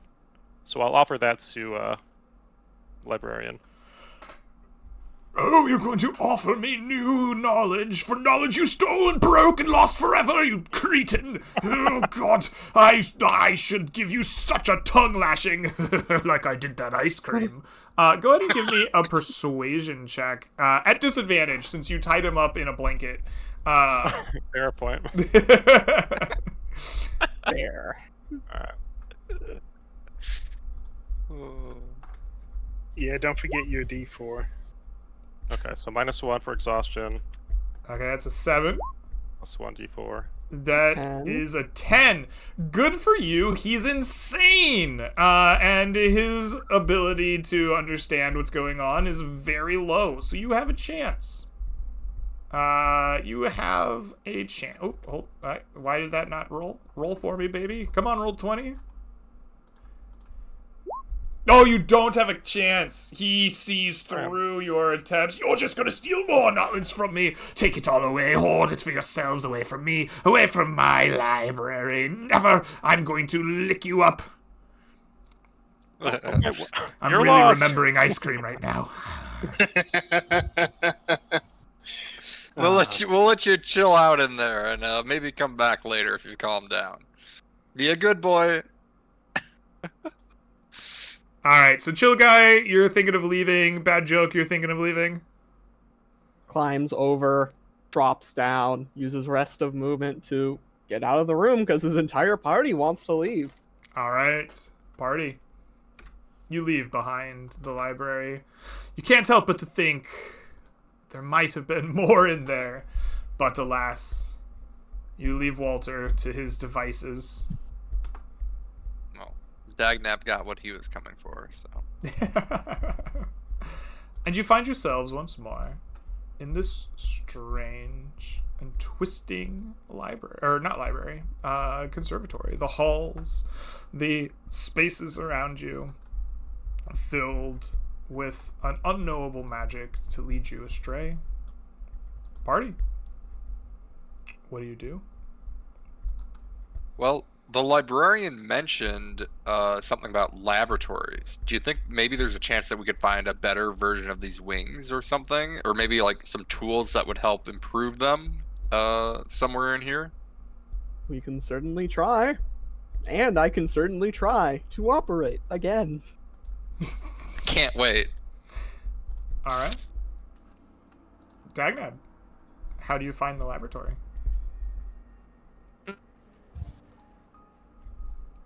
You know, I think it's going to be one of those things like the Wizard of Oz, where you just have to really, really wish for it.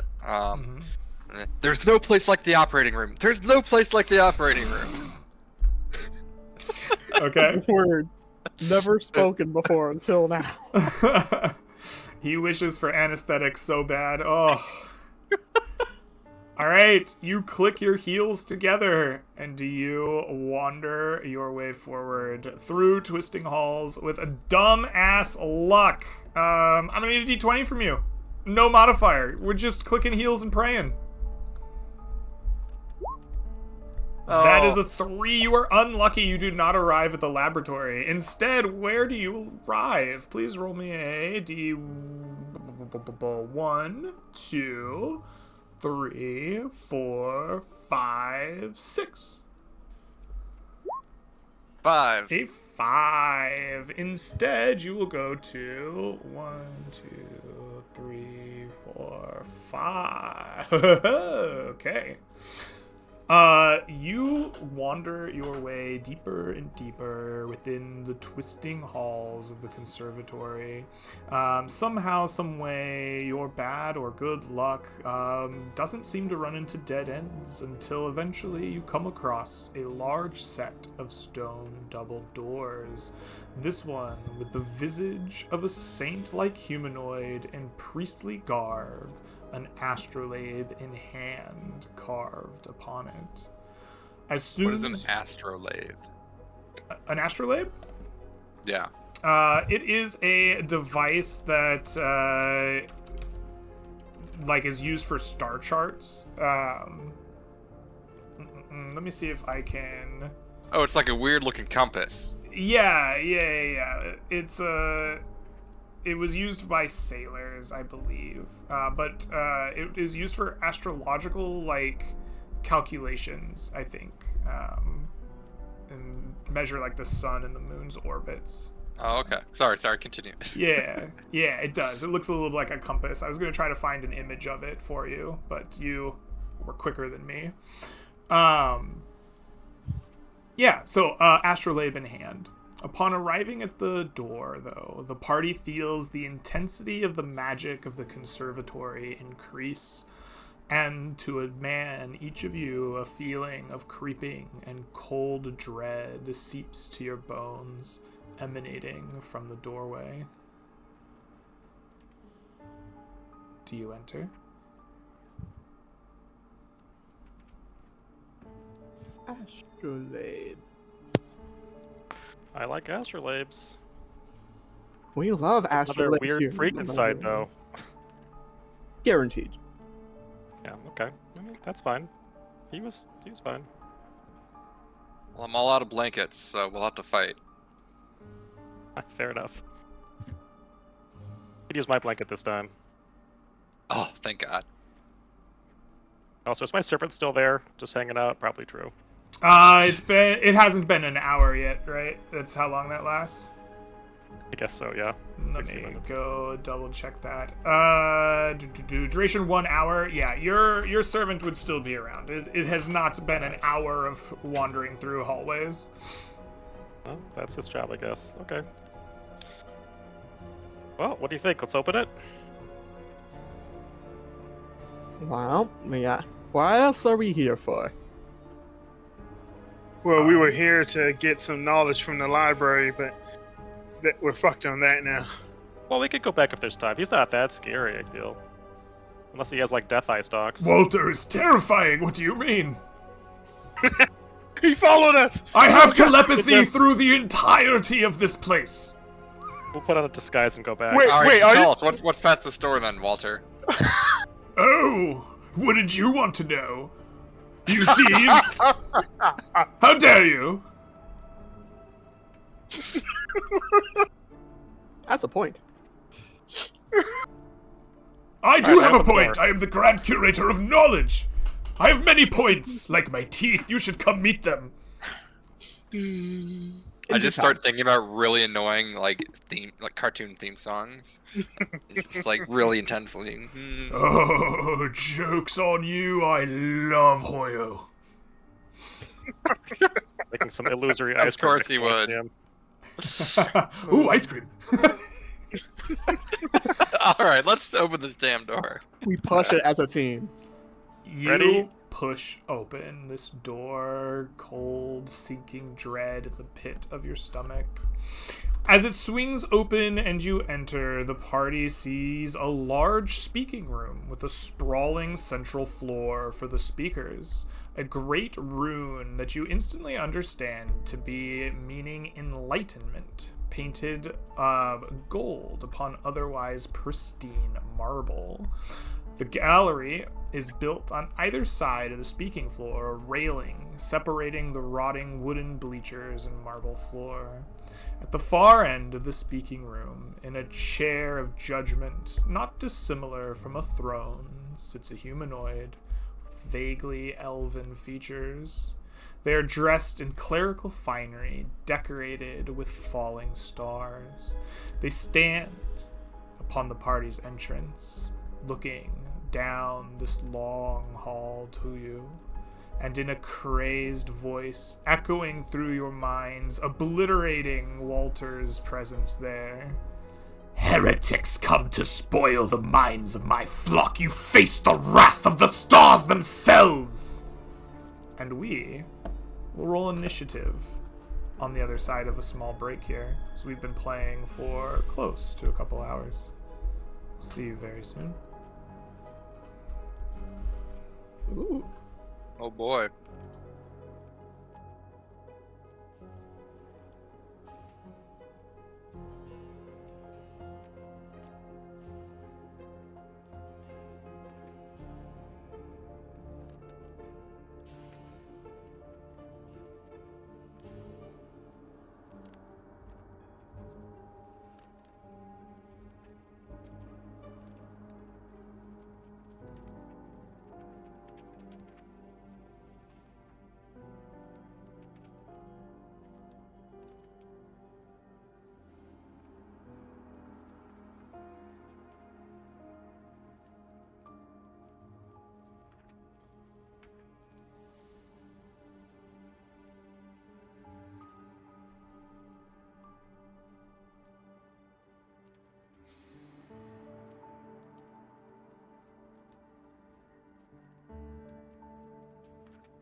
And hello, Internet.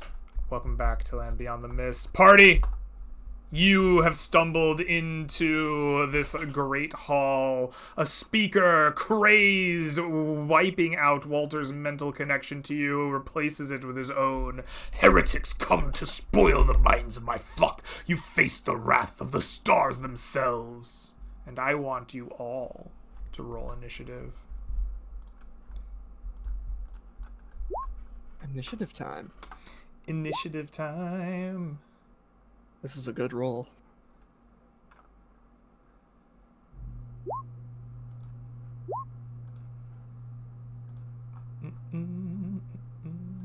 We need... Where's the like big scary? Yeah, the end game battle music. Uh-oh. All right, I have 1, 2, 3, 4 of you. I have myself. Bad joke. You hear these words rip through your mind as the crazed figure in front of you stands. You seize the initiative. What do you do? I think this is a fight that we cannot abandon. I shall reposition. Mm-hmm. The bad joke casts invisibility. The bad joke casts invisibility. Brilliant. On themselves. So you become invisible.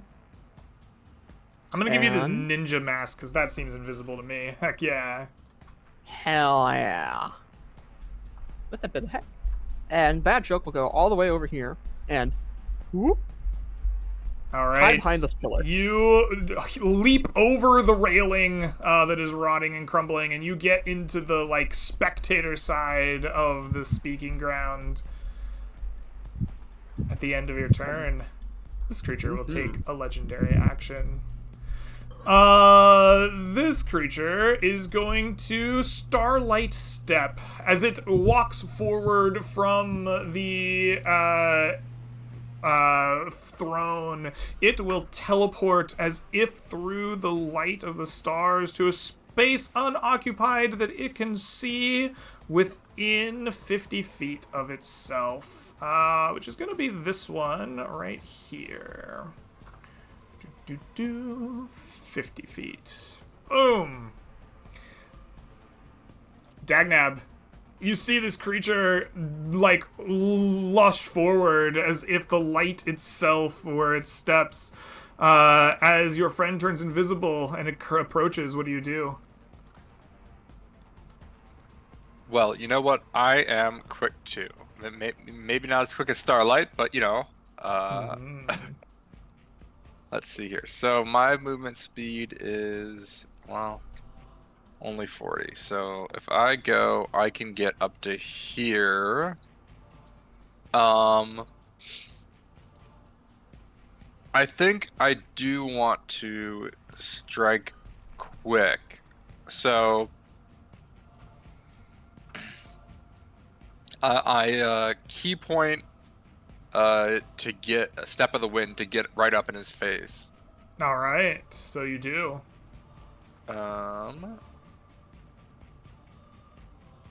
And actually, I'm gonna jump behind him there, and then I am going to try to bring down my warhammer on this guy. All right, so you do. You bring out the squeaky warhammer and try to bonk him over the head. That is a 13. That is going to be enough to hit. Go ahead and roll me damage. Alrighty.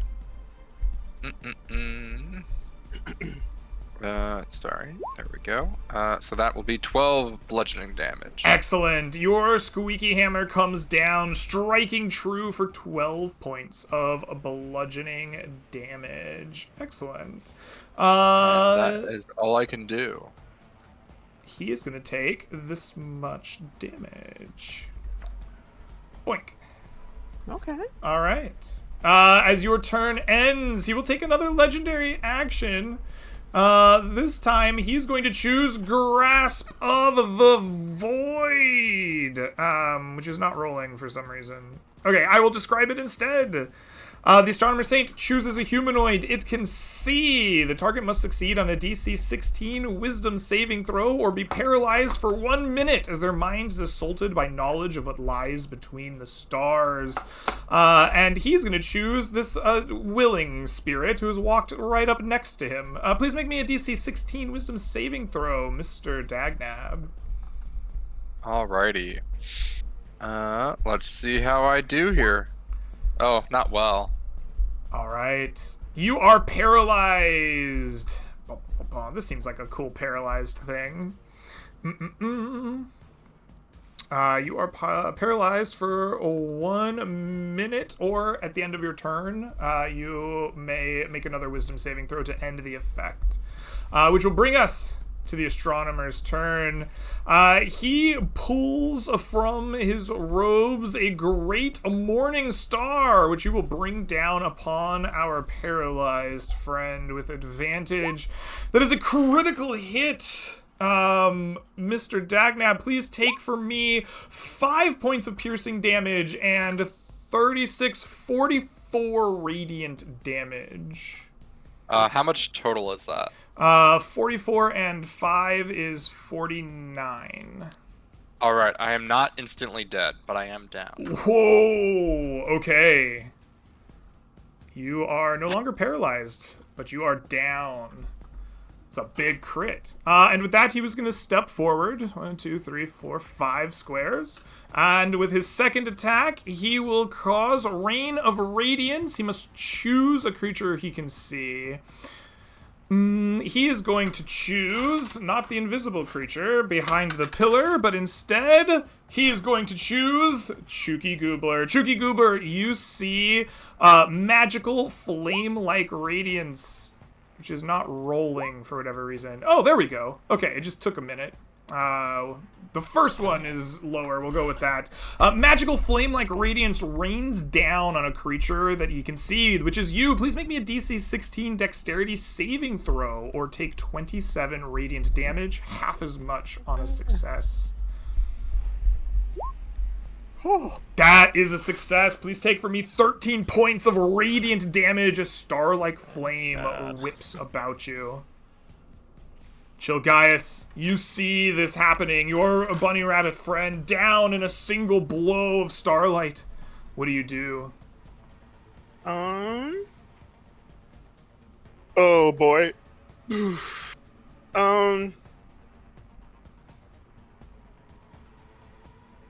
Let's see. I can't even make it to him. That's unfortunate. You got healing word? No. I've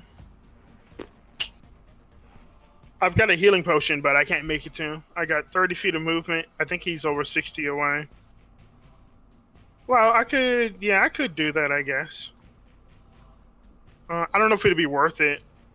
Fuck it. I guess no better time than the present, huh? I will walk up here 30 feet, and then let me just make sure I have the movement. And then I'm going to use a bonus action to Misty Step. Okay. Another 30 feet. Absolutely. Towards him. And then I am going to feed him a healing potion, 2d4 plus 2. Absolutely. You tip a healing potion into the unconscious and fighting for his life mouth of Dagnab. Go ahead and roll me those hit points. Dagnab, your eyes spring open. 8 health coursing through your veins in liquid form. You are, however, marked by the grave after you pop up. Remind me what that means. When you are marked by the grave, the next time that you go down to bleeding out or unconscious and make death saving throws and recover, you will gain exhaustion. Right? It's essentially the like don't pop up and down mechanic, but I give you a free one. I mark you first and then start handing out exhaustion. And that's going to be it from me. All right. This guy's out of legendary points for now. Chooper Goobler comes to you. All right. Well, let's try blasting you with a Scorching Ray. Excellent. 14 hits. 10 fire damage will hit. There should be another 2 rays. This should be. Yep, yeah. Have to roll them individually. Mm-hmm. Well, you have to do it to hit first. I'm gonna need the to hit rolls. Oh, I as thought it was well. all the one to hit. Yeah, unfortunately, Alright. each is its own to hit roll. 66 for a level 2 spell? I'd take that. It's a pretty good spell, yeah. That's a hit. So 8 points on the first one. That's good. Or the second one, I suppose. And the 12 will actually miss, unfortunately. Okay. All right. Bad joke. You are invisible. You see scorching rays racking into this priestly garbed figure as your friend was smote in a single shot, but now back up. What do you do? Elbow against the stone pillar. The bad joke, with a cocky smile on his face, will say, causing him to leave invisibility. Well, technically not yet, but still invisible. The voice echoes out. You say you are of the stars. Well, like all stars, you will fall prone. And the bad joke will unsettling words. The priestly man. And you know it. We love it. I'm casting command on him. All right, you cast your command spell. That is an enchantment spell. Now we're gonna have to argue about whether or not command should be a charm condition or effect. No, charm is a specific condition that gets applied. Yeah, but also that sucks for players if I read it that close. But that's fair. We can choose to save against it anyway. What is the save? It is wisdom, right? Minus 1d8, which happens regardless. Absolutely. So that's a 23 minus D8. 1d8. An 18, which is a pass. That by is a some good 22. margins. Oh, or a 20. You've got the d8. I see. Yes. Okay. It looks to your voice as you try to command it. Your invisibility breaks, and you see your spell resisted by its save. Strong mind. Starts walking away. All right. Dagnab, you awake from your momentary battle with death on your back. A few hit points remaining. What do you do? Pop up, hop to my feet, and fly back into action. All right. And I am going to bring the squeaky hammer back down on this guy. All So right. That is that is a damage. 18. That'll hit for 8 damage. Beautiful. And then I'm going to burn a key point for 2 unarmed attacks. All right. The 13 hits, the 22 hits, yes. 6 and 9 is 15. As you, flurry of blows, you strike him, pop, pop, for 15 more points. That is going to bloody him, and that will interrupt your turn as he is bloodied, and he will get to make a riposting Morningstar attack against everyone within 5 feet of him, which is just you, sadly. This is way less cool when it's just one person. That is going to be a 21 to hit. Does that strike you? That does strike me, yeah. All right. Please take from me 8 points of piercing damage and 19 radiant damage from his strike. I go down. You go down once more on the brink of life and death. All right, with that, it is the beginning of the Astronomer Saint turn again. He gets his legendary action points back. Yay. He's got people on all sides of him. He only gets to Reign of Radiance once, which is a little unfortunate. He is going to Mercy to the Faithful, himself. It doesn't roll. Don't know why we do that.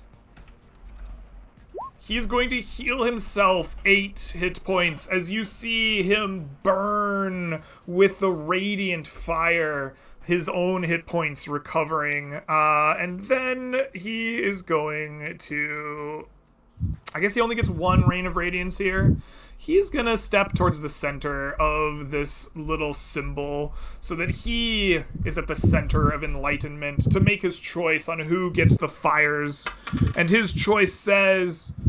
Number 4 on my cameras is Wimpy Ranger. Oh, Shuki Goobler. He's gonna Radiance you again. Hey. Would you please make me a DC 16 saving throw, a dexterity against the fires of the skies? Probably doesn't matter. That is Don't forget you got a the D4. 15. That is a failure. You've got the D4, right?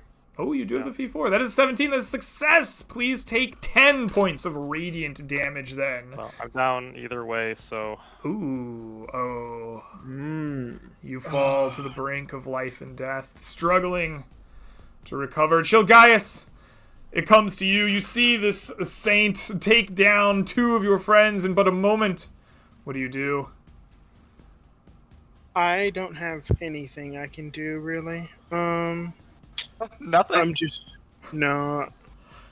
looking. You have what you've always had up until this moment. Prove yourself, Chilgaius. I don't have any healing, so I don't know what we're gonna do. Damage, man. Damage. Don't worry about them. Okay. I've got 26 hit points, so if I get radianced, I'm just done. All right. Let's do some scorching rays then, I guess. All right. Where's my scorching ray spell?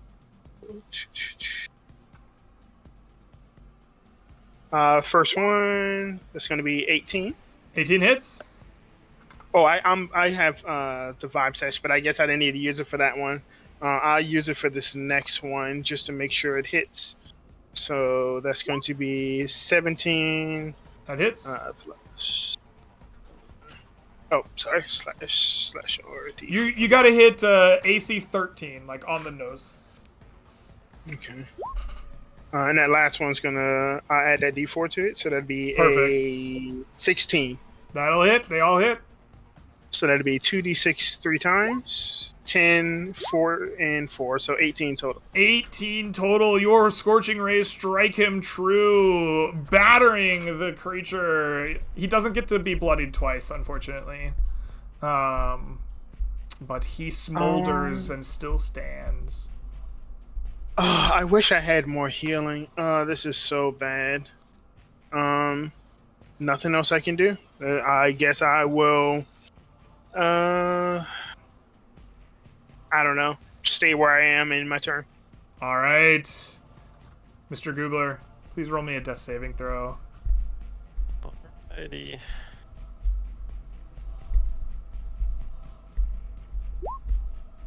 That is 1 success. I haven't been using his legendary actions. That's fine. We're chilling. Bad joke, it's your turn. He hasn't felt the need yet. That's gonna change. Ah. The bad joke will march forth, walking dramatically over towards the priest. He looks to his fallen comrades. I think it's time for an encore, everyone. That's a little bit of help. And the bad joke will cast a healing spell. Ooh. The bad joke will cast an upcasted aid, giving 10 current and 10 maximum HP to 3 ally. It 3 does give members of current his HP. choice. I have I never cast- thought of aid as a healing spell, but it is, isn't it? Yep. So if you already have aid, your current still goes up by 10, but your max only goes up by 5. That's clever. I've never thought of it like that. Very cool. The all bad right. joke strums an invisible or non-existent viola and says, "Let's dance like we've never had before." I like the fact that you walk up to this cleric and just start shredding an air guitar, and everyone gets up. Excellent. Everyone, your maximum HP goes up 5, but more importantly, Chuki Goobler, you have 5 hit points suddenly at your disposal as you wake from the brink of life and death. You Bonus are action. marked by death as you return. Mr. Dagnab McGibbet, you will open your eyes with 5 hit points as well. You were already marked by death. Please also mark an additional level of exhaustion. Ooh, Give did they him get the 10? Did they get 10 or 5? Don't they get 5? If you gain 10 current, regardless. If you Yeah. have aid, who has aid already? Choose up to Nobody, I 3 don't think. creatures within range. Each target's hit point maximum and current hit points increased by 5. I'm upcasting it. Oh, you're upcasting it. Then you gain 10. Correct. Okay, understood. Yes. I missed that And somehow. then bonus action, I will bardically inspire Dagnabbit. Now Alright. give him that rabbit's foot. All right, at the end of your turn, you have definitely made this guy feel like he needs to use some points here. He is going to Grasp of the Void with his legendary points, and he's looking right at you, Bad Joke. Oh, no, victory was in his grasp, and now it's not. Your mind is assaulted with the knowledge of what lies between the stars. Would you please roll me a DC 16 Wisdom saving throw, or be paralyzed? Distinction, this is paralyzed, not a charm or a sleep effect. I will gladly roll this saving throw. Something about Vibe Sesh? Unfortunately not. Alright. We love being wise. That's a fail. That is a fail. You are paralyzed as your mind is assaulted by knowledge profane and unknowing. You are paralyzed for 1 minute, or at the end of each of your turns, you may attempt the save again. Boom. Dagnab, you awake once more with a renewed vigor. Yeah, so he is just going to pop back up and get back in there. All right. Jumps back into the ring. And he is going to go with... Now, do you have to roll Bardic before? the After. roll? You can choose can- after you Okay. You can roll. choose to but not roll the result. after, but before you know before I say whether it hits or doesn't, which is a weird Sure, rule. sure. Yes. Okay, so that's good. Yep. I'm going to do 10 bludgeoning damage. 10 bludgeoning damage. Excellent. And then I'm going to spend a key point to do an unarmed attack. Oh, man. Oof, that's not gonna hit. I'm going to add the d6, so that will hit, actually. It's a natural Uh, one. Well, is a natural one always a miss on an attack? On an attack roll, yeah, it's a fumble. Oh, okay. All right. That'll be enough to hit. That'll be enough to hit for sure, though. Yep. For 9 more. For 9 bludgeoning, you strike him true. What happens when he reaches 0 hit points?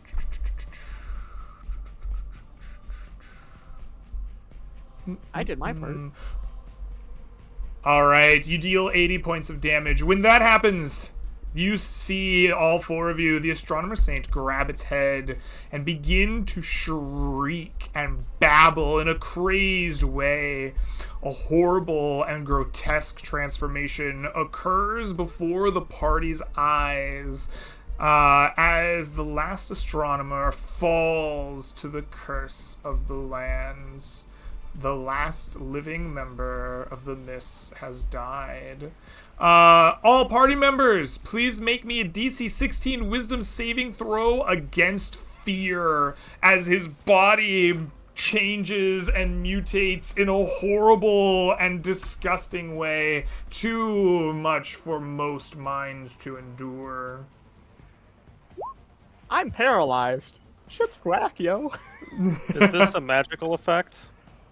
This is... essentially magical. Yes, I will let you use your traits to resist it. I use the bardic inspiration to resist it. So gnomish magic resistance will work against this. Yes, I will allow it. Wisdom saving throw. All right. Wisdom saving throw. Yes. All right. For those of you who succeeded, you are not afraid. Good shit. For those of you who failed, you are afraid for the next minute of this creature. Shit. All right. Dagnab, you see this transformation take place as you pummeled it. What do you do? I don't think I can do anything. Because I've already moved, I've already attacked, I've already used my bonus action, so I think I'm done. All right. With that, Dagnab, you see this creature changed in front of you. It rolls into initiative order at 15, which I'm going to let happen at the end of the round here. It is in the middle of transforming. Chilgaius, it comes to you. What do you do? Sheesh, this is probably a good time to actually bless everybody. Sure. We already are blessed. No, that was last combat. No, but it was still within 10 minutes. Well, bless is 1. Oh, I had been rolling a... well, never mind. Yeah, you should not have been rolling with bless. Let me double check everybody's within range. Ooh, so I need to move a little bit closer, unfortunately. I'm gonna have to... Yeah, dang it. I was trying to not move too close to this creature because it's gonna rip Dagnab to shreds, and then I'm next on the chopping block. But it is what it is. I'm going to cast Bless. I don't have any more second level spell slots, so it's going to be first level, and I'm going to bless the Goobler, Bad Joke, and Dagnab. All right. You bless your party, preparing to fight against this thing from the void. Mr. Goobler? I'm just looking to see if I have any bonus action things to do. Sure. What's up? I speak Gnomish. That's it. All right. I end my turn. All right, Mr. Goobler, comes to you. All right, let's get back out the scorching ray gun. All right. You fire at it as it is transforming. Don't forget, you got that D4. You're going to want to roll a D4 as the 13 will actually Originally. miss this form. It's on there, right? Or is it another D4? Oh, Well, you have Bless and Vibe Sense. So you I have got 2 it. D4. Yeah. All right, so then it would be 16 will hit. All right, let's look at that health another bar. one 24 will hit. and another one. All of them hit. Roll me all your damage. All right, so I'll just do it all in one big block. 25! My goodness! That is quite good. One behind the pillar. Very good. So that is going to be... Boom. Oh. It visibly moved. It visibly You can kill moved. it. You hit it hard. Bad Joke, you're paralyzed and afraid. Go ahead and make me a repeat saving throw against the paralyzation. And then another for fear. You are just Oh. afraid. I pass. You pass! You are no longer paralyzed, but you are afraid. This is a terrible situation. That's the end of my turn. It is. Dagnab, it comes to you as you stare down this creature, its transformation about to finish. Well, I gotta go for everything I've got, so I should get... Now bless. Yeah, but plus wasn't enough. Yeah. So that's a miss. That is a miss then. Can I do my flurry of blows without? Yeah, I can, even if I don't hit. Yeah. For sure. As long as you have the key to spend, you can do it. So with a I bonus spend my action. last key point, and I'll. Oh my god. Oh, but Okay. you do hit the last one for 8. For 8 more damage. Excellent. Oh. All right. You strike it true, but the transformation ends and the creature gets to go. Excellent. As a bonus action, it is going to choose a target that it can see that is not already afraid. Dagnab, it chooses you. It stares into your eyes and you see the terror of the void. Please make me a DC 16 Wisdom saving throw or become frightened. You succeed. You are not frightened. With its main attack, it will make 2 claw attacks. It will use its feature Call the Unbelievers. It has advantage against frightened targets. You're still scared, as you should be. Bad joke. The first attack will come at you with a 26. I believe that will hit you. That is a hit. Please take 11 slashing and 1 psychic damage for me, please. All right, so people can see how my health bar changes. All right, excellent. Then he will make his second attack. That is a 14. Does that hit you? That hit. That hits you. Okay, excellent. Please take for me 10 slashing and 6 psychic, but also I'm going to spend the Die of Fate that was so generously gifted to me. Yes. And I'm going to Deal give that you a extra damage. d10 more damage on that. Give it to me. An additional 3 points of damage for 19 total. Perfect. All right. And with that, it's kind of surrounded. It doesn't get to do any fun movement. I'm just gonna leave it there. Jill, guys, comes to you. Oh, go. Oh, joy. Man.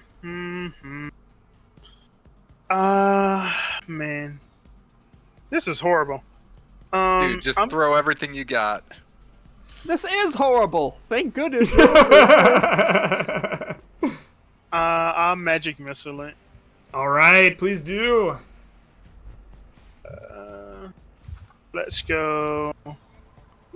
1, 2, 3. So 12 points of damage. 4, 8, 12. That is enough. Let's go. We are bloodied, baby. It is going to interrupt your turn. Bloodied. And it will get to make its attack at all people within 5 feet of it. First, a claw will go against the Bad Joke, who is afraid. That is a 20. Bad Joke, please take 10 slashing and 6 psychic damage. I am at 1 hit point. Oh, wow. And then Dagnab is not afraid, so it doesn't get advantage against you, but it does critically hit you. Ay. Dagnab, please take 9 slashing and 5 psychic, 14 in total. Yeah, I go down. Dagnab goes down once more to the brink of life and death. I can still move. You I can. don't know It if is I still wanna your turn. It be just interrupted here. there. Yeah. I don't know if I want to be here. Where are you gonna go? It's in between you and the exit. Excuse me. Excuse me. Excuse me, sir. Alrighty. That's it for me. All right, that's it for you, Mr. Goobler. It comes to you. This creature, bloodied, has lashed out once more at your team. What will you do? Oh boy. That should be at a 1. Yeah, we need all firepower. We gotta kill this thing. Oh boy. All right. I guess I'm gonna magic missile it as well. All right, missiles away. So we're looking at. Oh, are you out of second level spell slots too? I'm saving 1 for potential escape. Yeah. You're gonna. Oh my god. Must be For nice. all of us, not just for me. Not just for me. Oh, okay. In case on the way out. I mean, I don't think it'll die to the scorching ray, anyways, right? Yeah. It'll help. It's got like 70 HP left, I think. Ooh. We'll do a nice 12 damage. 12 more damage. Excellent. You're cooking away. It gets hit. This horror still stands though after your missiles have done their job. Bad joke. It comes to you. You stare the thing down face to face. It is as terrifying as possible to your mind. The bad joke, the jester that loves telling shitty jokes, is certainly shitting his britches right now as he claps his hands together in just like the sweats and the blood. It's terrible. It's not good. The costume is ruined. But somehow, with a smile on his face, says, "We all love the first encore, but what about a second encore? I will cast a second or third level aid again to give 10 current hit points to himself, to Dagnabbit, and our cleric wizard who has offensive capabilities will also gain 10 current." I wouldn't do me because the Goobler is actually injured. I'm full health. The Goobler is over there, points Oh, rip. past 30 feet. Unfortunately, you're third in line. 07. All right. Everyone heals up. Dagnabbit gets back up again with another exhaustion. All right. He's back up. One And- more time. There is no bonus action Okay, That- no bonus the action to bad be had. Shoko can take. The time is now. The time is now. Dagnab, you awaken. A little bit of health left. What will you do?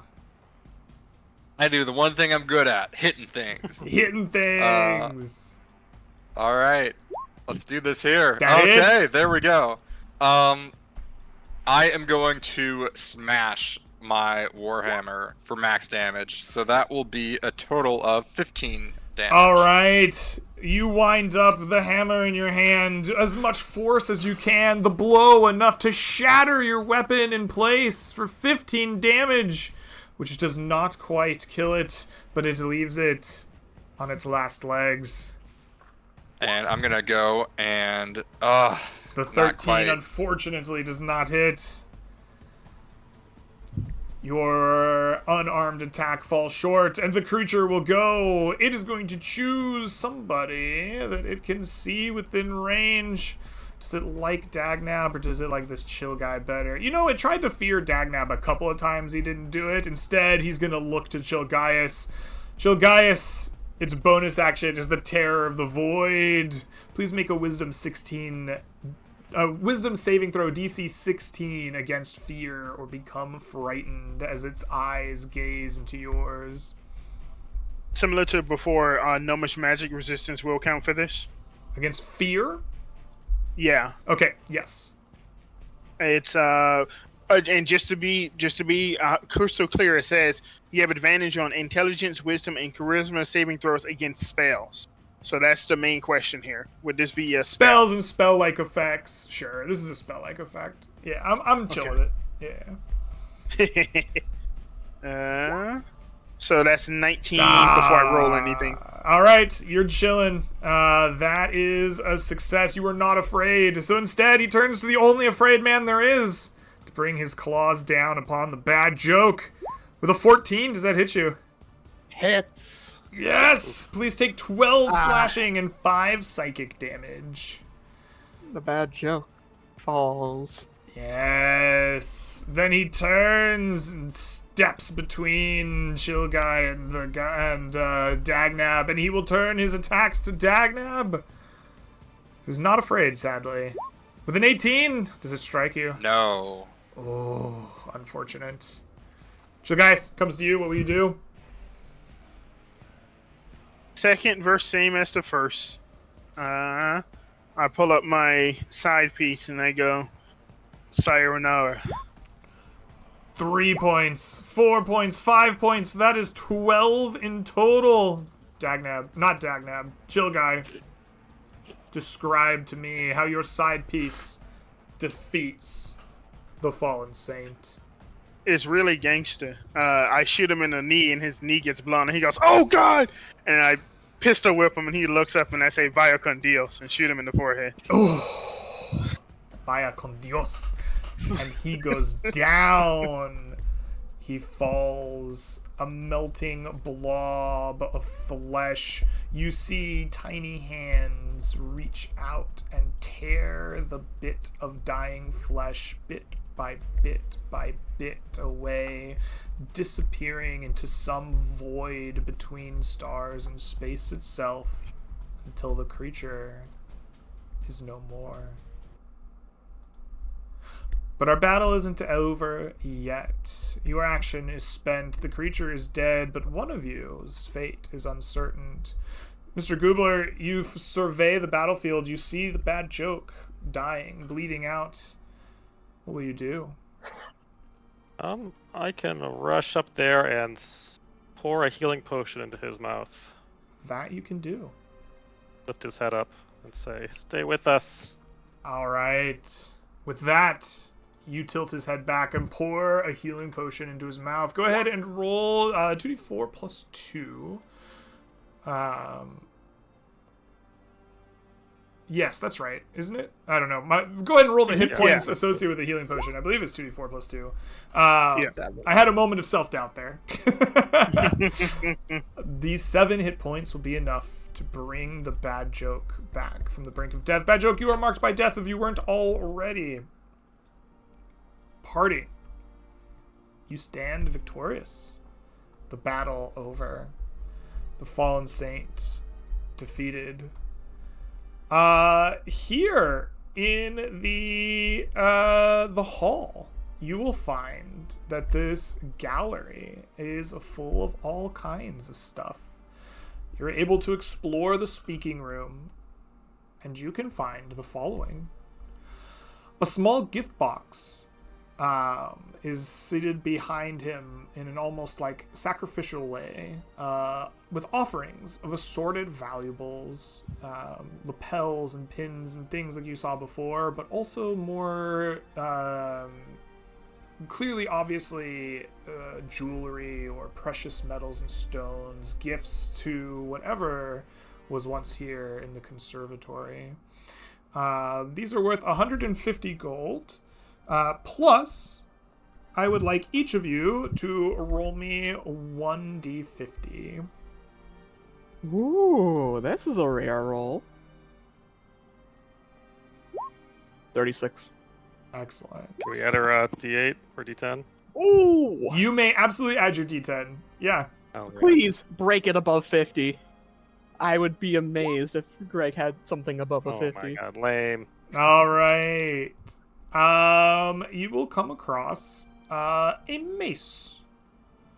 It is of similar make to what you thought you saw the morning star of the priest was before it disappeared into that monstrosity. But this mace is carved to look not like a star or sun like his morning star was, but instead like a night sky, with each point of the sharpened mace a single silver mote upon the black ebony inside.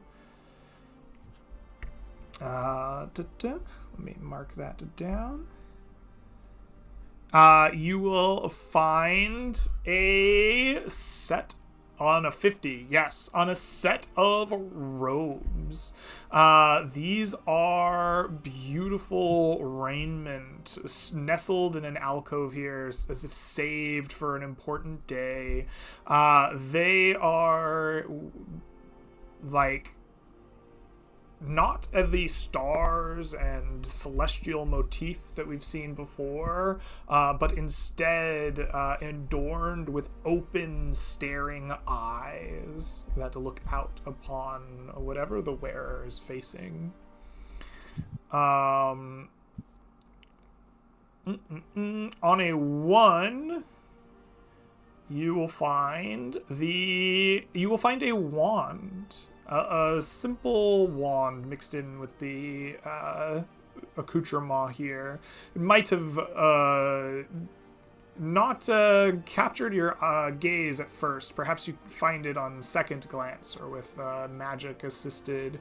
It's a gnarled and twisted thing, but it holds magic within it as clearly as could be. A spellcasting focus of some kind. And then on our 14, you will find...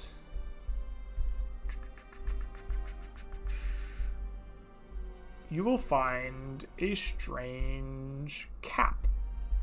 A hat or helm or cap of some kind made of leather.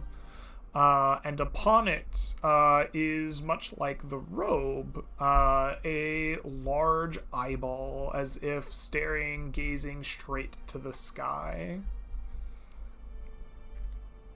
And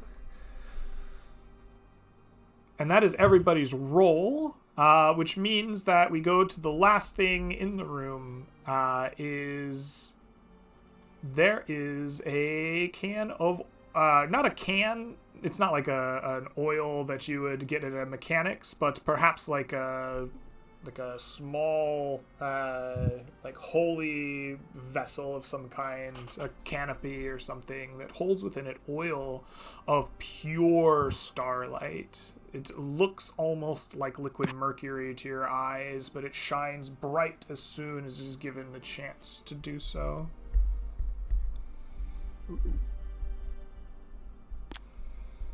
I'd like to put the hat on. Yeah, absolutely. You put the hat on. You can see lots of stuff. You have, while wearing the cap of eyes, advantage on sight-based perception checks. I can imagine this makes you just feel like you see the room incredibly well. You're just like, whoa, look at all these details I couldn't see before. The room is suddenly brighter now, as you can see with dark vision of a range of 120 feet. You have the ability to see invisible creatures within 60 feet. There are none here. You have the ability to see into the ethereal plane within 60 feet of you. The ethereal plane's fucking weird in here, man. There's, like, all kinds of swirly, strange, ethereal things floating in and out of the real world. Maybe it takes you some time to get acquainted with what is real and what is ethereal. There's definitely, like, hundreds of thousands of eyes everywhere staring at you in this ethereal plane. Back off. You are always considered to have your eyes open while wearing this hat, and may not close or avert them for any reason. You will always see and be looking at whatever is there to be seen or looked at. As a note, your eyes are very sensitive. When a light spell or daylight spell is cast within 5 feet of you or the cap, you are blinded for 1 minute. And you may make a DC 11 for light or DC 15 Constitution saving throw at the end of your turn, each turn, to end the condition. If you are in bright daylight, you get the same obscurance as low, like as obscured, not obscured. What is it? Low light vision, the like kind of dusk in between bright and dim. Bright light is considered dim light. I got there. Brain works. While you were wearing the cap. Excellent. Yeah, these are all the things that you are noticing. Sensitive eyes, seeing lots of shit. You can't stop looking at things. There's eyes everywhere in this weird ethereal plane that you may have just seen for the first time. Like, this cap is a sensory, like, overload of information as you put it on. Wild. I kind of want to identify the wand. Can we take a short rest? Yeah. You can take a short rest. You chill. You The spend exploration time point. eating at rations, lounging in the rotting bleachers of this hall, spinning Oh, thank God. tales. Absolutely. Go ahead and take the value of a short rest here. You may spend up to 1/2 of your hit dice pool total to gain HP. And you may recover any spells or class features associated with a short rest in the player's handbook. As well yeah, we can spend some time identifying some stuff if that is what you would like. Yeah, I wanted to, in particular, focus this short rest on identifying the wand. Mm-hmm. Absolutely. You spend some time while your friends are hanging out with this wand, trying to figure out what it does. After some experimentation and some bonding with your weird crooked wand, you will find that it can be used as a spell casting focus and allows you to cast one additional cantrip as if you knew it, as long as it is on your class spell list. If this is your spell classing focus, you get an extra cantrip of your choice, is essentially what that says. Ooh. Is this like a +1/1 or just it's just an extra cantrip? It's just an extra cantrip, yeah. I wanna try to attune to this mace. Absolutely. Oh, yeah. You attune to this mace over your trip, gandering upon the ebony dark of the middle, the points of silvery spikes like starlight. You will find that this is a Mace of Radiance +1. It is +1 to hit and damage. On a crit, this mace deals an additional 1d6 radiant damage.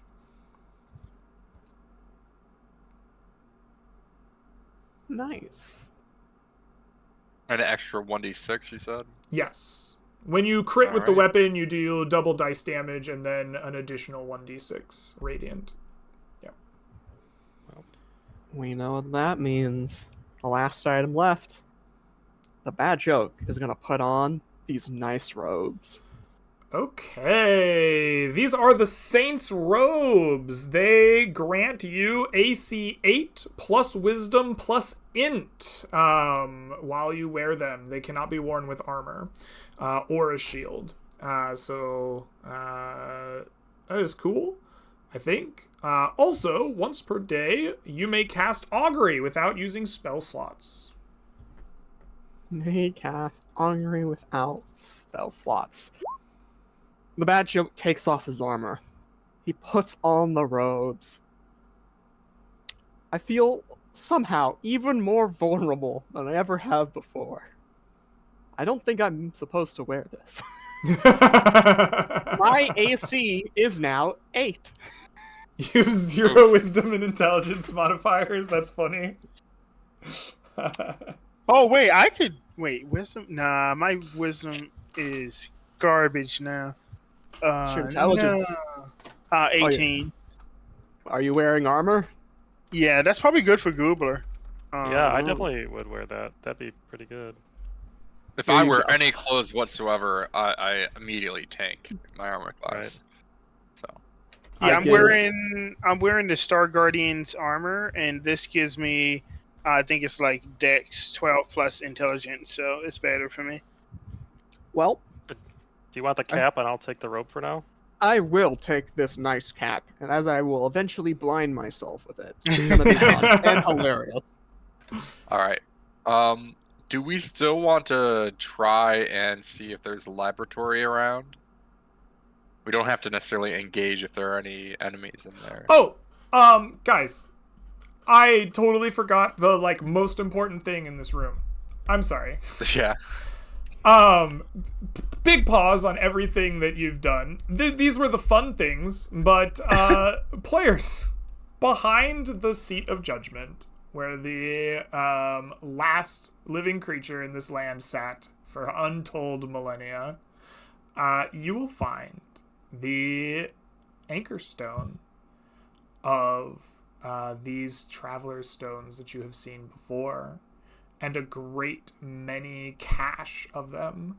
There are hundreds of these small stones that a few of you, I think, have used. They teleport you back to a known place. There's been a confusion of magic before, and here, sitting behind the throne, is the anchor. This magic stone can be used to bind the traveler stones to it.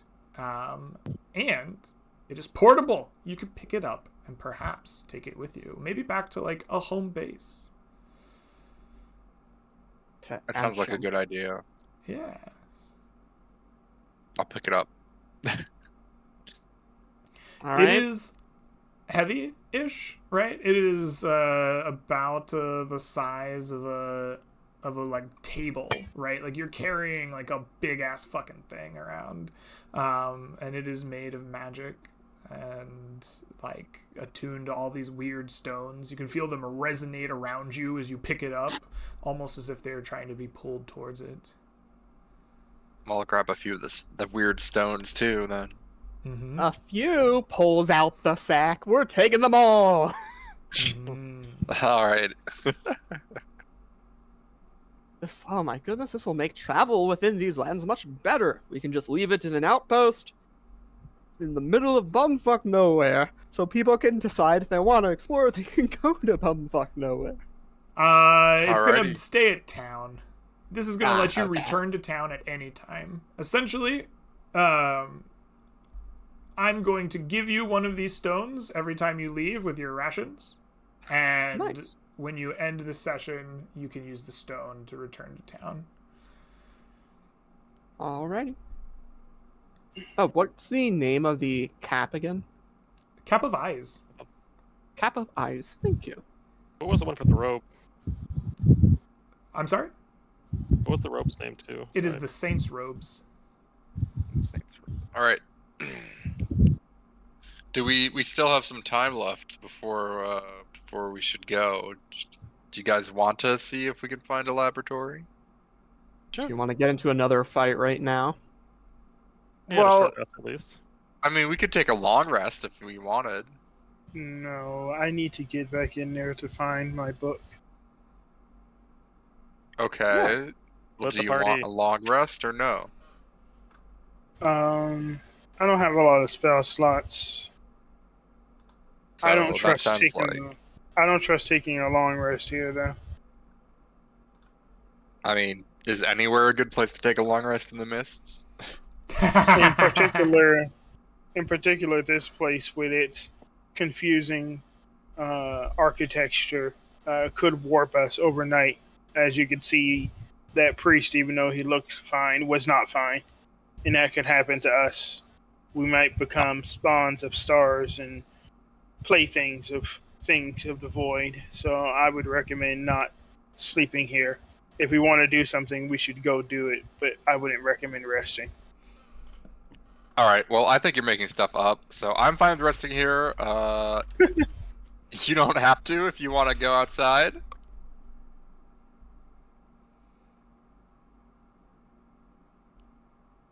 So you guys want to just hunker down in here and sleep the night? Is that what I'm hearing? Or we can go back to the garden and sleep if you want. I'm fine with that too. We gotta make our way to the garden in this maze of a place. Well, actually, hold on. Because the bad joke puts on the helmet. Yes. I hope you all enjoy what you're watching. To the various eyes. Walter interrupts and says, "Of course, that was incredible! Oh my goodness! Can you believe it? You actually killed him! How long did you know him? Oh my god, I don't know. At least 4 hours. Did he just arrive? Oh, no, I never met him. He was like in my head a little while ago. He like shouted something about heretics to you guys, I think. And then I couldn't talk to you. It was weird. Anyway, have I told you about my beautiful friend George? Oh my goodness. All right, let's go out to the garden. Well, we gotta make it there. Do you know we gotta roll to make sure I'll we jump can out a actually- window to get away from Walter. You'll Does never that- escape me, my man. I'm here Does forever. the hat help us leave? Does it help us see the right way? No, it sure don't.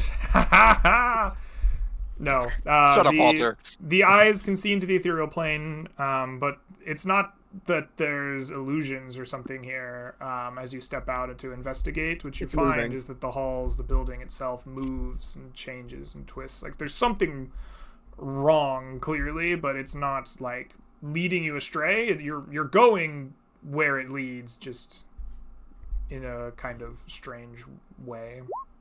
So Dagna might have been on something. It might be best to just, if we are going to do a long rest, just do it in here, so we don't have to Yeah. accidentally stumble into another encounter. Exactly. Yeah, I'm down with it. All right, I immediately set up my bedroll. All right, party. Not the I no blanket, longer though. have a blanket, so I just kind of shiver. You spend your night resting here. I want to know, as you long rest, you're in a place where time is fairly meaningless. It is hard to get a grasp on. You attempt to rest until your wounds are at least healed up and you feel refreshed. But as you take your space here in this long echoing room where once great debates of philosophy and religion once held, now there's not but the treasures of your victory. What is the vibe like? What does the party feel as they try to rest in this place? Thank you all. Thank you for saving my life. Truly. It's a Dagnab pleasure. is super exhausted. He's just out like a light. Mm-hmm. You did your part. Hopefully we can make the journey easier for you. You don't have to. I don't have Oh my goodness. good, I guess, news to give you, man. Me? Yeah, a little while ago, my brain got cooked by some orb I made. What's new? And it microwaved my not my intelligence, but like my ability to know the difference between right and wrong. Oh, so you're more susceptible to gaslighting. Yeah, pretty much, yeah. I'll So remember that. When it comes to my clerical magics, I can really only prep one spell. So if you would like, I can take more healing, but I would have to give up the bless. So it's up to you guys, whatever you want. Bless is If you got a strong. preference, I am the only healer then. pretty I much. have a potion left now, so that's definitely true. Which means I will be having to preserve my life more in order to keep everyone else aware or awake and alive and still breathing. I mean, I can take healing word. It's just you need to let me know now, because once we get up, that's it.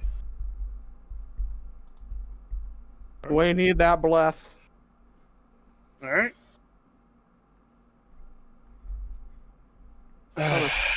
Saved our skins. Party. Eventually, time passes. Your body's rest. Your belly's full. I believe you. You all do have at least one ration left, right? I'm trying to see if I had a track of the Yeah, rations. you got from two last We rations. session. have I don't see it. two. Okay, perfect. Then I would like all of you to mark one ration down, and you may take the benefits of a night's rest. Go ahead and regain any spells and class features associated with a long rest in the player's handbook. Go ahead and just roll any number of hit dice that remain after your short rest to regain HP if you desire. And then you will recover 1/2 of your hit dice pool rounded up to be used in the next day. Exhaustion and wounds will, of course, remain until you get to a safe and secure location. But eventually, party, your rest ends. And you are refreshed enough that leaving seems an option.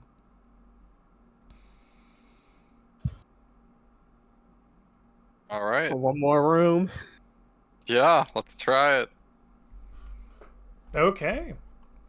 You head out into the library, or not into the library, into the conservatory's halls proper, leaving behind the sanctum of the saint. As you make your way through the interior here, party, who's leading you trying to find the way to the laboratory? I think it makes sense for Dagnab since he's got like those mechanical parts. Maybe he can. No, it does not. I am so whooped. I'm just like, somebody take me by my hand. Oh, you're like exhausted. I get you. Take you to the land. Well, if he makes I that can. known, yeah, we let the bad joke do it. I Alright. shall attempt to track our surroundings more. I can see further and farther with this cap on. I can see where the shadows are moving and where the shadows are ceasing to be. I can see where the light is fading and illuminating. I can see Okay. the sea. You see the sea through a window for sure. Go ahead and roll me. I'm just gonna say you're looking. I'll give you perception. It's fine. I know what you're looking for, and that is acceptable. Go ahead and give me a perception wisdom check here. I have advantage. You sure 19. do. With a 19, you are going to lead the party successfully to the laboratory. You wind your way through the many hallways, up and down staircases, sometimes shift in the middle of your own very footsteps. But before long, you will find yourselves walking into a large set of double doors. A harsh chemical smell seeping out from the other side. Party can hear thuds and small metallic clinks making their muffled way past doors. Double doors have a handle on each side when closed that come together to make the shape of an ancient rune. That a studious observer would understand as one of creation. Hey, Greg, could I do this before we left that room? I want to give everybody a D6, including all the eyes in the room. Sure. You expend a charge of your inspiring sharkskin drum, beating out a rhythm to inspire all who hear it. Mm-hmm. Yeah. So everybody gets casual bongos. You get a D6 that you can use once. Make it count. Casual I love bongos. casual bongos. That's it. Okay. All right. Who's Let's opening open the the door? doors. Together. You All enter together. through the doors where you see a large laboratory full of strange mechanical devices. Party, you will find along the far wall seems to be a device, still functional, pumping quicksilver into half-finished husks of these Megans. There are tools and harsh chemicals spilled and broken and scattered throughout here.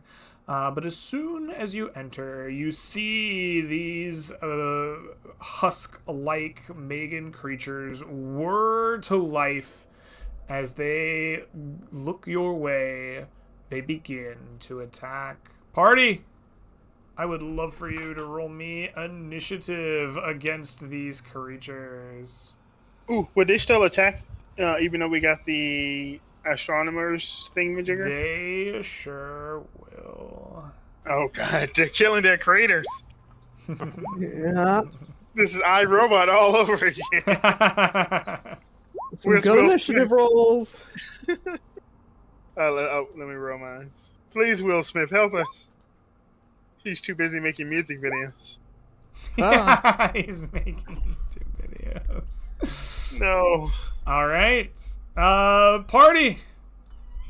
You will see that the initiative is seized by these creatures up to the top of our screen here in this device, whirring to life. The ones in the back, the Hypnos Megan, if you will, are going to go first. The first one is going to go. It is going to choose a target. It is going to choose 1, 2, 3 in my cameras is none other than the Bad Joke. You are going to hear words whispered straight into your mind, and they tell you, kneel.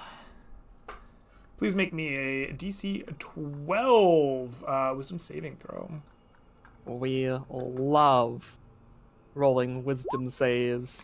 That is going to be a 9. I'm going to, if I want to pass on a D6, I need to roll a 3 or higher. Mhm. So the odds are in my favor, but the bad joke is an unlucky creature.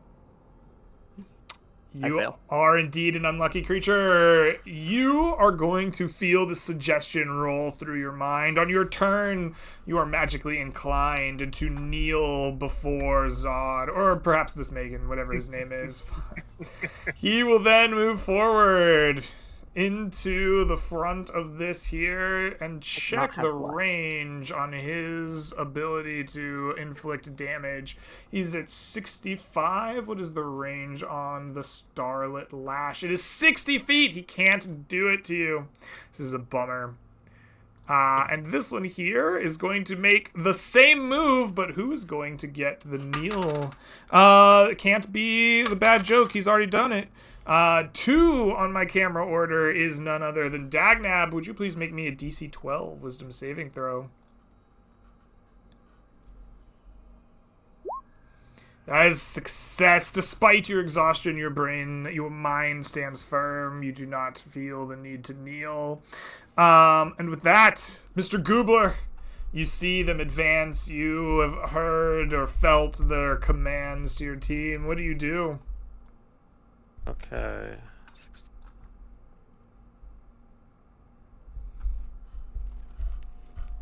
So, do these remind us of the ones we saw, like, farther outside of the compound? Oh yeah, most definitely. Okay. Let me move up, let's say 25 feet. And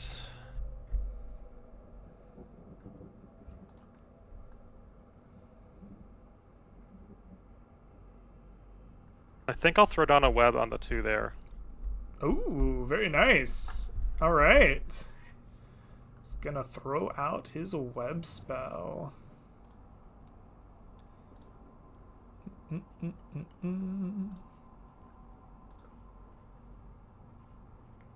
I have all these spells. I never seem to be able to find the ones that my players cast. Oh, why don't I find web? Okay, fine. We drawn some web. How big's your web? 20. 20 feet. 20 feet. Oh, it's like perfect. It's like. Yeah, like an entangle. Do you want it in the middle? Put it up a bit in case the other ones run through, please. So they have to, like, think about where they're going. Like that? That's not bad, yeah. Alright.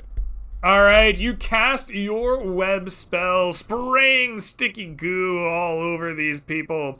They are going to have to save against you. I believe this is a dex save. Correct me if I am Unless they start their wrong. turn in it. Huh? It's confusing. They don't have to do anything until their turn. Oh, great. Yeah. Excellent. Then we will save that for the future. Anything else? Oh, that's it. Bad joke comes to you. What will you do? I'm sorry, fellas. I'm magically compelled. You know I gotta do it. I gotta Gets do down, it. puts the one knee down, kneels, ends their turn. Excellent. Despicable. You are prone just for the time being.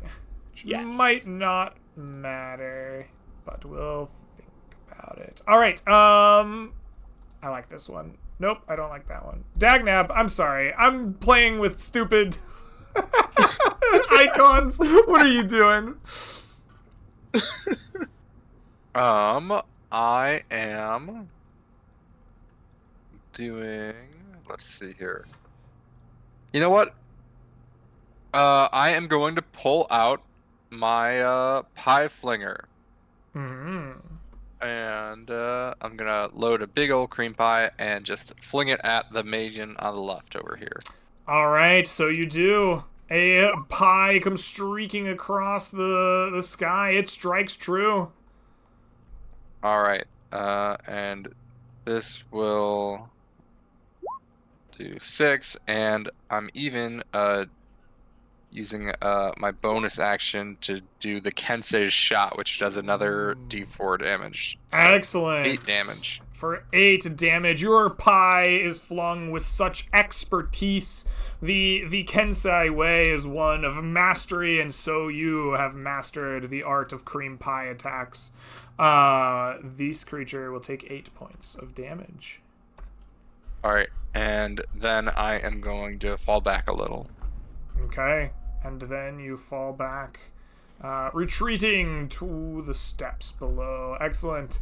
Chill Guy, it comes to you. As the laboratory clicks and crattles on, what will you do? This.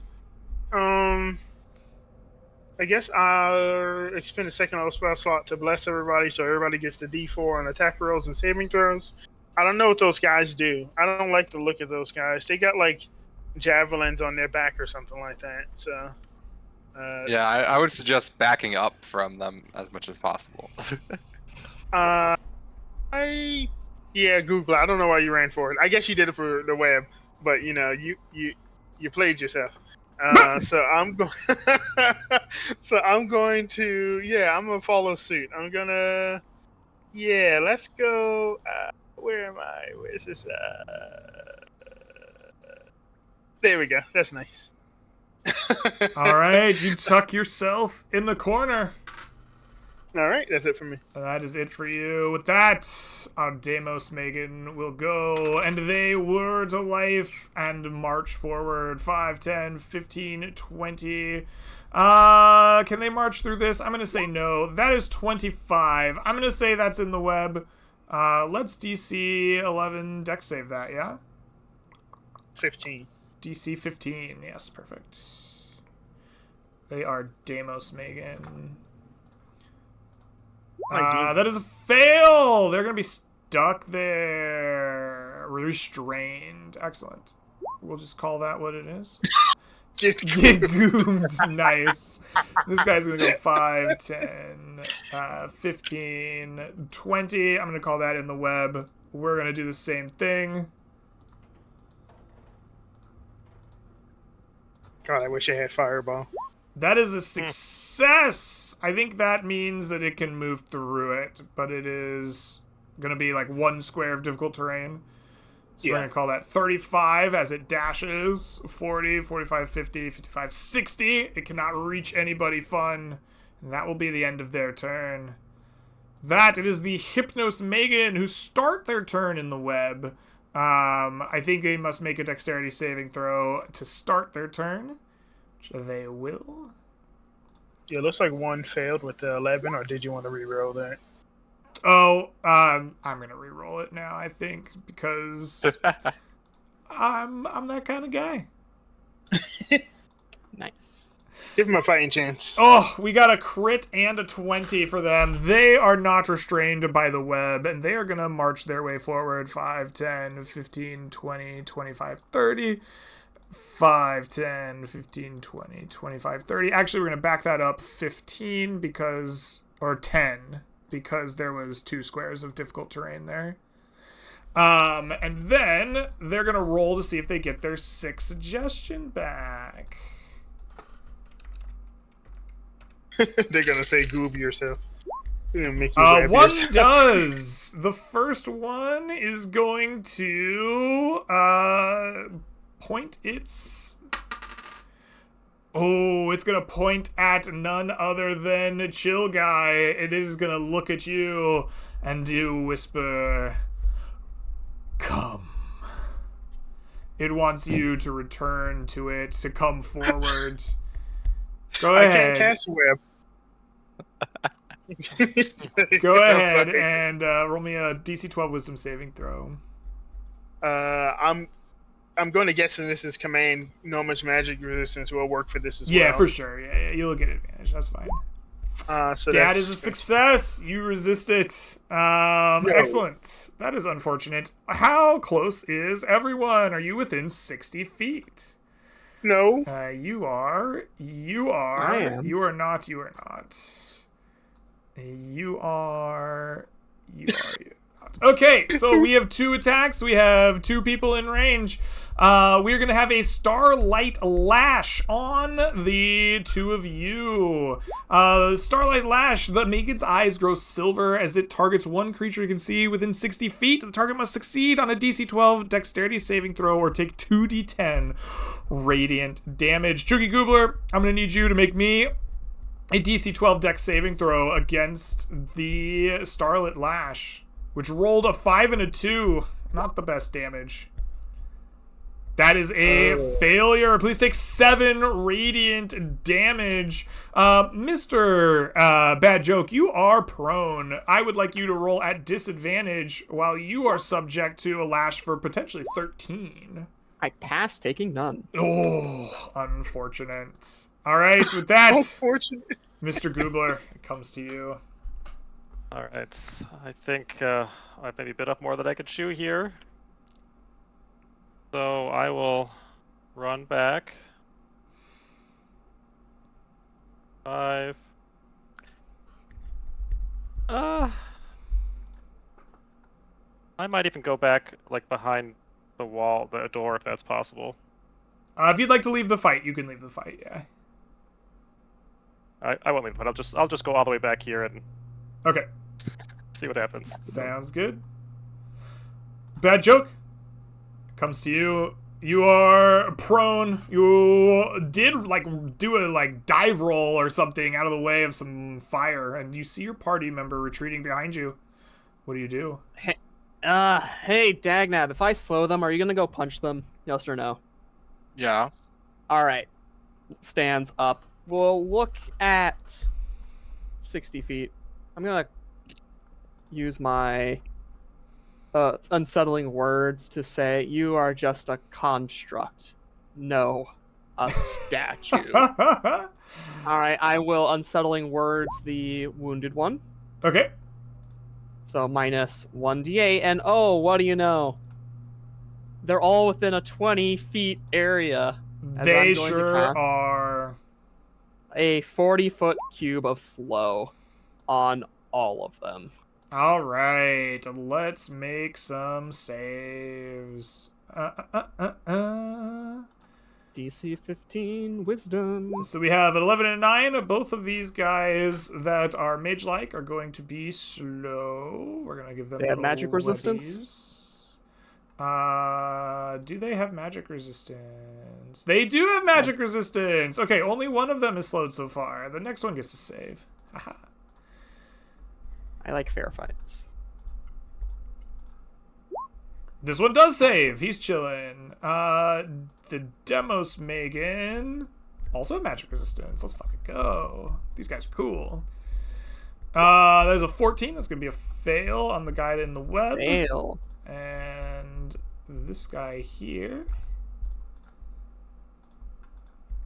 is going to be an 18. He's going to succeed. So you have 2 slowed targets. Yep. Have them walk up straight to the Goobler, who's standing right in front of the door. See what you're doing here. That's my turn. Just checking out the door. All right, Dagnab, after the spell goes off, it comes to your turn. What will you do? Well, it didn't really slow anybody I can get in range with. So instead, what I am going to do is take another pie attack on this wounded Magen. Okay, sounds good. He has minus 4 AC, minus 2 AC. Yeah. So you definitely hit him. For 12 points of damage this time. Excellent. Boom, and that will bloody him. Alrighty.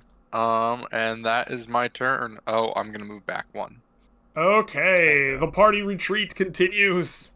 Chill guy, it comes to you. What will you do?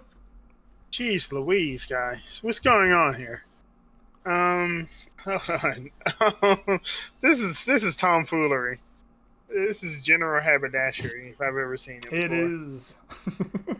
I need to figure out. I got Snurf Nebula and Camouflage. I could just go into the walls. Nah, I'm gonna make sure that we get firepower that actually works. I'm going to Goobler and Dagnab. I will hotbox you guys, so you will get vibes-ish. Nice. And then that's my action. We are so screwed. Just kill the Magin. Yeah, well, it's whatever. There you go. All right. I end my turn. You vibe sesh and dash forward in the path of the oncoming Megan. This Demos Megan that you walked in front of is next to seize the initiative. He is not slowed and marches straight towards you. A new adversary detected. And he is going to make two... Oh, these guys have ranged attacks too. I forgot that. Okay. But he is going to pull out his greatsword and make 2 attacks against you. The first is going to be an 8 as he swings his mighty blade. His, limbs not yet ready for battle, it seems. They need some extra work. He swings a second time. Does a 16 hit you? No, sir. You deflect away its power. This guy up here is still caught in the web. He's going to have to break out of it. And he's slowed. That is a 10. He is still stuck in the web. His turn is just going to come to an end. And Roll a wisdom save for he's it. going to make a wisdom save. Yeah. We're slow. Which he Still fails. slow. Which means we come to the top of the round with the Hypnos Megan. Let us see if we get a return of their abilities. We do not. So this guy's going to step forward. 5, 10, 15, 20, 25, 30. He's going to look at the 4 of you cowering in the corner. And he looks not to you and thinks, those are losers. This man to my left, he's a real champion, and he is going to attempt to Starlight slash you. Please make me a DC 12 Dex saving throw or take 12 radiant damage as Starlight rips towards you. Oh, that's a lot of damage. Well, it's a good thing I'm blessed. I don't know if it's going to help too much here, but make it count. Make it count. Yep. Easy pass. You duck out of the way, taking no damage. This guy here is slowed. He gets half movement. 5, 10, 15. That is all he can move. He gets 1 action regardless of what it is. I guess all he gonna do is Starlight Slash. You're all within range at this point. Surely. 60 feet is a lot. You are all within range. Who is it gonna be? Number 4 on my camera is good old Chucky Goobler. Please make me a DC 12 Dexterity saving throw or take 12 radiant damage. Here we go. This is big. Oh, a 12. You succeed. You take no damage. Mr. Goobler, as you duck out of the way of the lash of radiant and magic, it comes to you. What do you do? Wisdom save Okay. for Hypnos. Oh, wisdom save for the slow guy, yeah.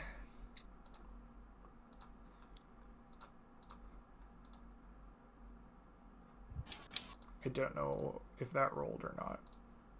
No. Or it probably did. It's just, yeah. Not slowed. Not slowed. He is cutting words, though, right? Do you want to cutting words in? The cutting words is autumn. It's not cutting words. Oh, it's like on the first go. It's the first save. It's not that like she a already failed. curse. Okay, yeah, fair. Got it. Mr. Goobler. Alright, I think I'm going to do another maybe useless AoE spell. Let's grab one of the gold roses and blow it into a big spiky growth. Ooh, very fun. That's kind of like here as a circle, though. Yeah, absolutely. Let us get some spiky growth.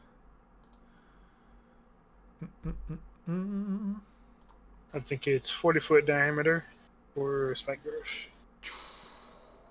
Oh, so it's twice as big It's as that.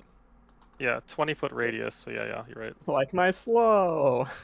I think it's Oh my two God. more, right? That's the size, I believe. Mhm. Make sure that Chill Gaius can get out with one step safely, and then otherwise it's great. Do you want to move it up even further one so I can get up next to one and then hit I them? mean, yeah, that's cool too. Point. There we go. Like All right, There we go. there it will go as a bloom of spike growths comes from the rose that you plucked from your bouquet. Excellent.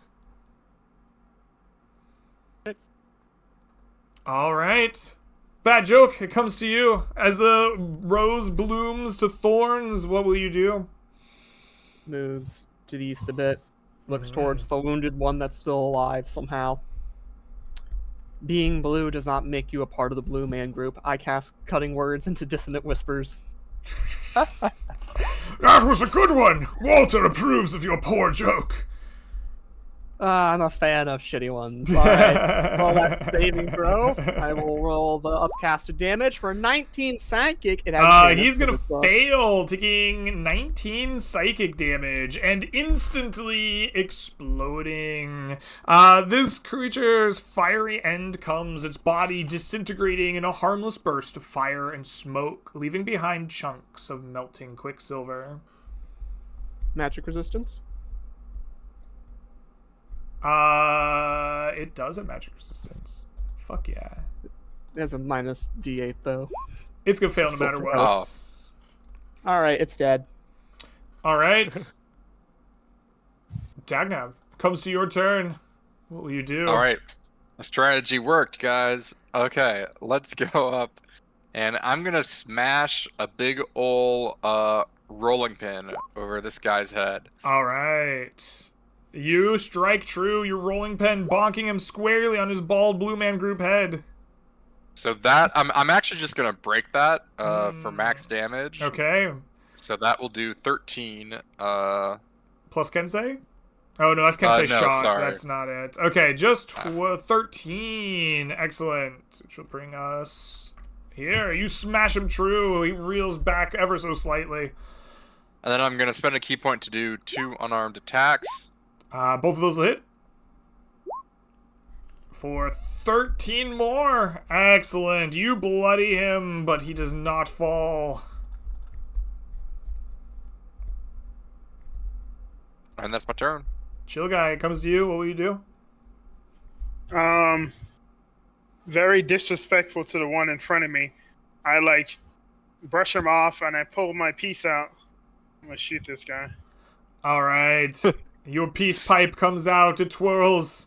The puff of 3 doobie-like missiles go its way. Is he still alive?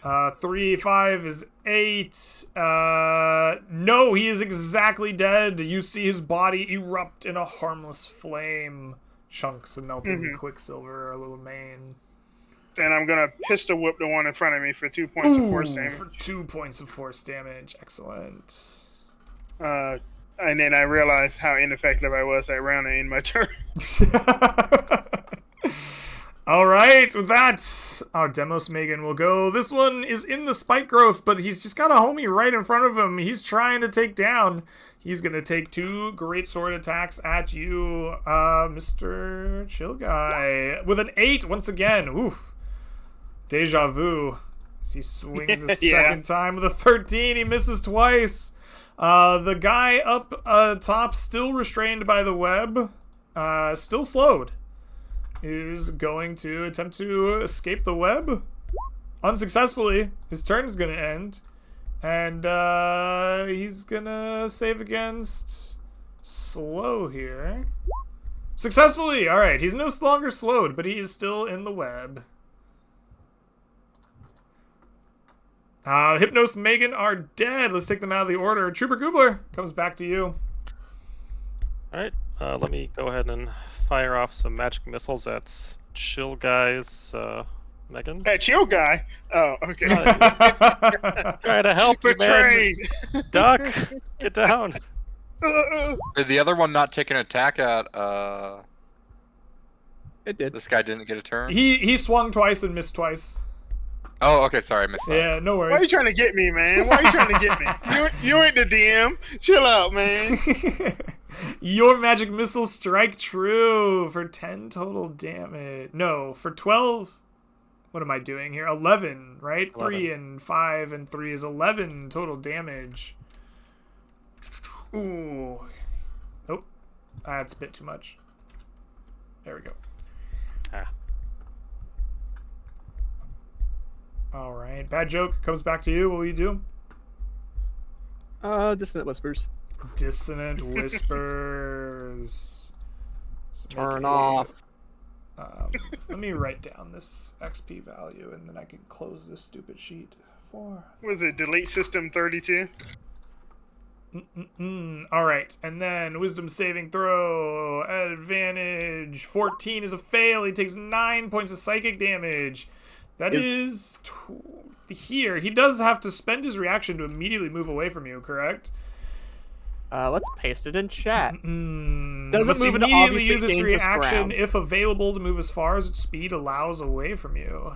Doesn't move into obviously dangerous ground. I think Ah. spike Still. growth is pretty obviously dangerous ground. Yeah. Mhm. So it will not move, but it will take the damage. 9 psychic. All right, excellent. Dagnap, comes to your turn. What will you do? All right, I'm gonna hop over here, and I am gonna whip out another rolling pin Okay. That is and a break it over this 21. That'll guy's hit. head for another 13 damage. Another 13 damage. Excellent. You bonk him right over the head, bloodying him as you do. And spend a key point and make 2 unarmed attacks The 23 will hit. The 12 will miss. for 7 more For damage. 7 more damage. Excellent. All right. You beat him to the verge of death, but he does not fall. Chill guy, your opponent still stands in front of you. What will you do? I don't really want to waste a spell slot on this scrub. I will. Sharking Grasp. Does that do anything for constructs? He's made out of metal. Would that help? I mean, you can give it a try. Because it says you have advantage on attack roll to target is made out of metal. Oh,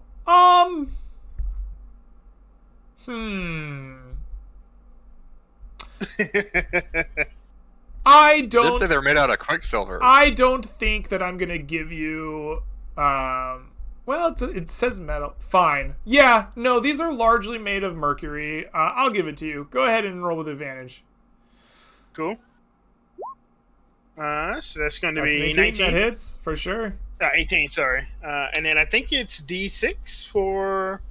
Let me double check, because my spell description is super screwed up. Nice. Let's see, Shocking Grass, D8. Lightning Excellent. damage. That'd be 7. That is 7. Oh, it is not quite enough to bring it down.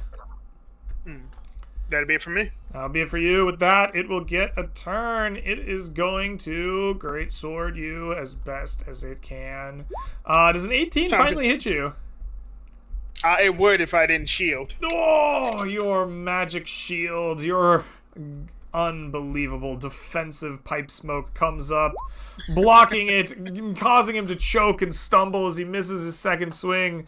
Our second guy is slow. No, he's webbed, but not slowed. He has to avoid the web. He continues to not get out of the web. Mr. Goobler, it comes to you. All right.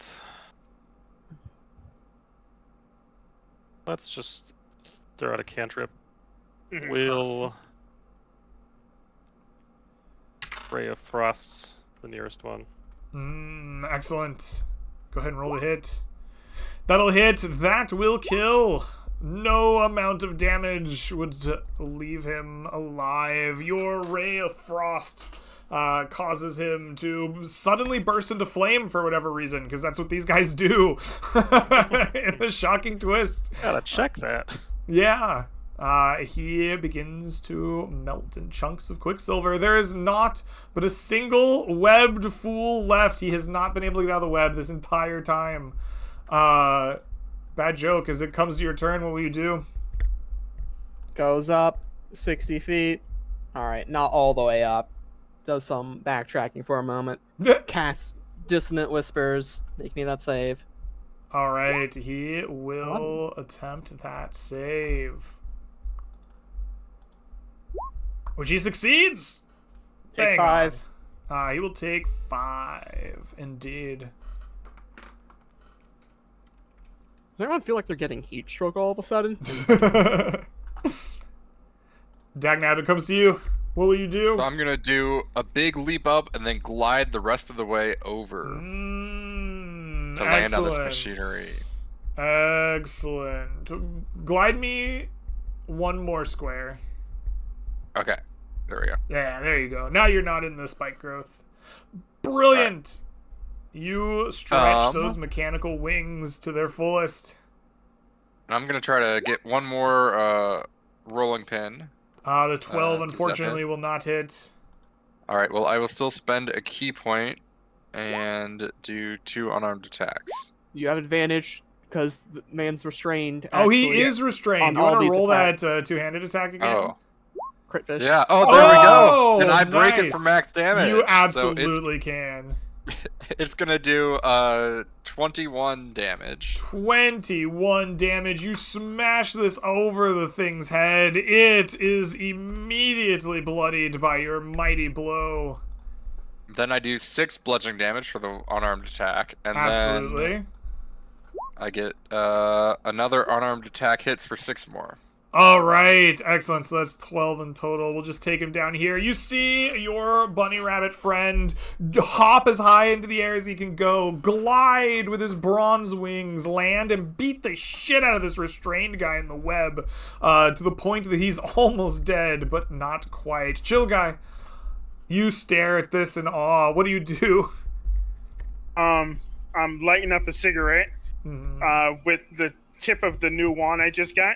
Because I chose Firebolt. So I Firebolt a little Excellent. Just use cigarette. the spell slot to finish it, man. And then I point at it. Give me a roll to And I hit say- at advantage. I say Ignis. As the Firebolt races across and hits it inside of the web. The web will ignite. If you Wait a hit, minute. roll advantage. Yeah. There we go. 15 is, I think, a hit. That is like on the... AC 16 with chainmail. AC. Oh, This guy does not get hit by your fireball. It is in fact repelled. this is BS. All Alright, I am my turn. right, with that, it is his turn to go. He is restrained. He's gonna try to break free. He did it! He's free from the web. Oh! That is his action.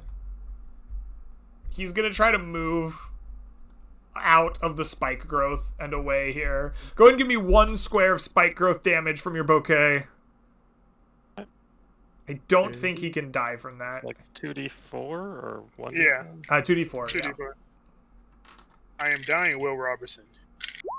3. He's not dead from that for sure. Oh, he's finally out of the spike growth. And he tries to circle behind the flying rabbit, but his turn has been spent.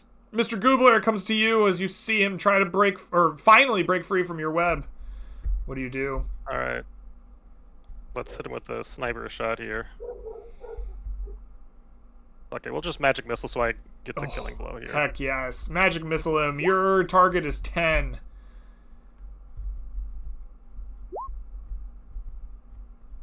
On. 2 and 4 and Oh. 2 is 8. It is not enough. He still stands with 2 HP left. Bad joke. Will you finish him off? You're like a rusty gear, brittle. Unsettling words into another Dissonant Whispers.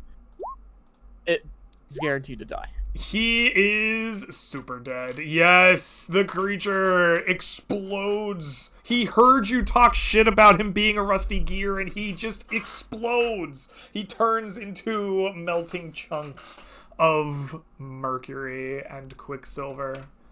And finally, after a protracted battle, the battle of the lab ends. The party stands victorious.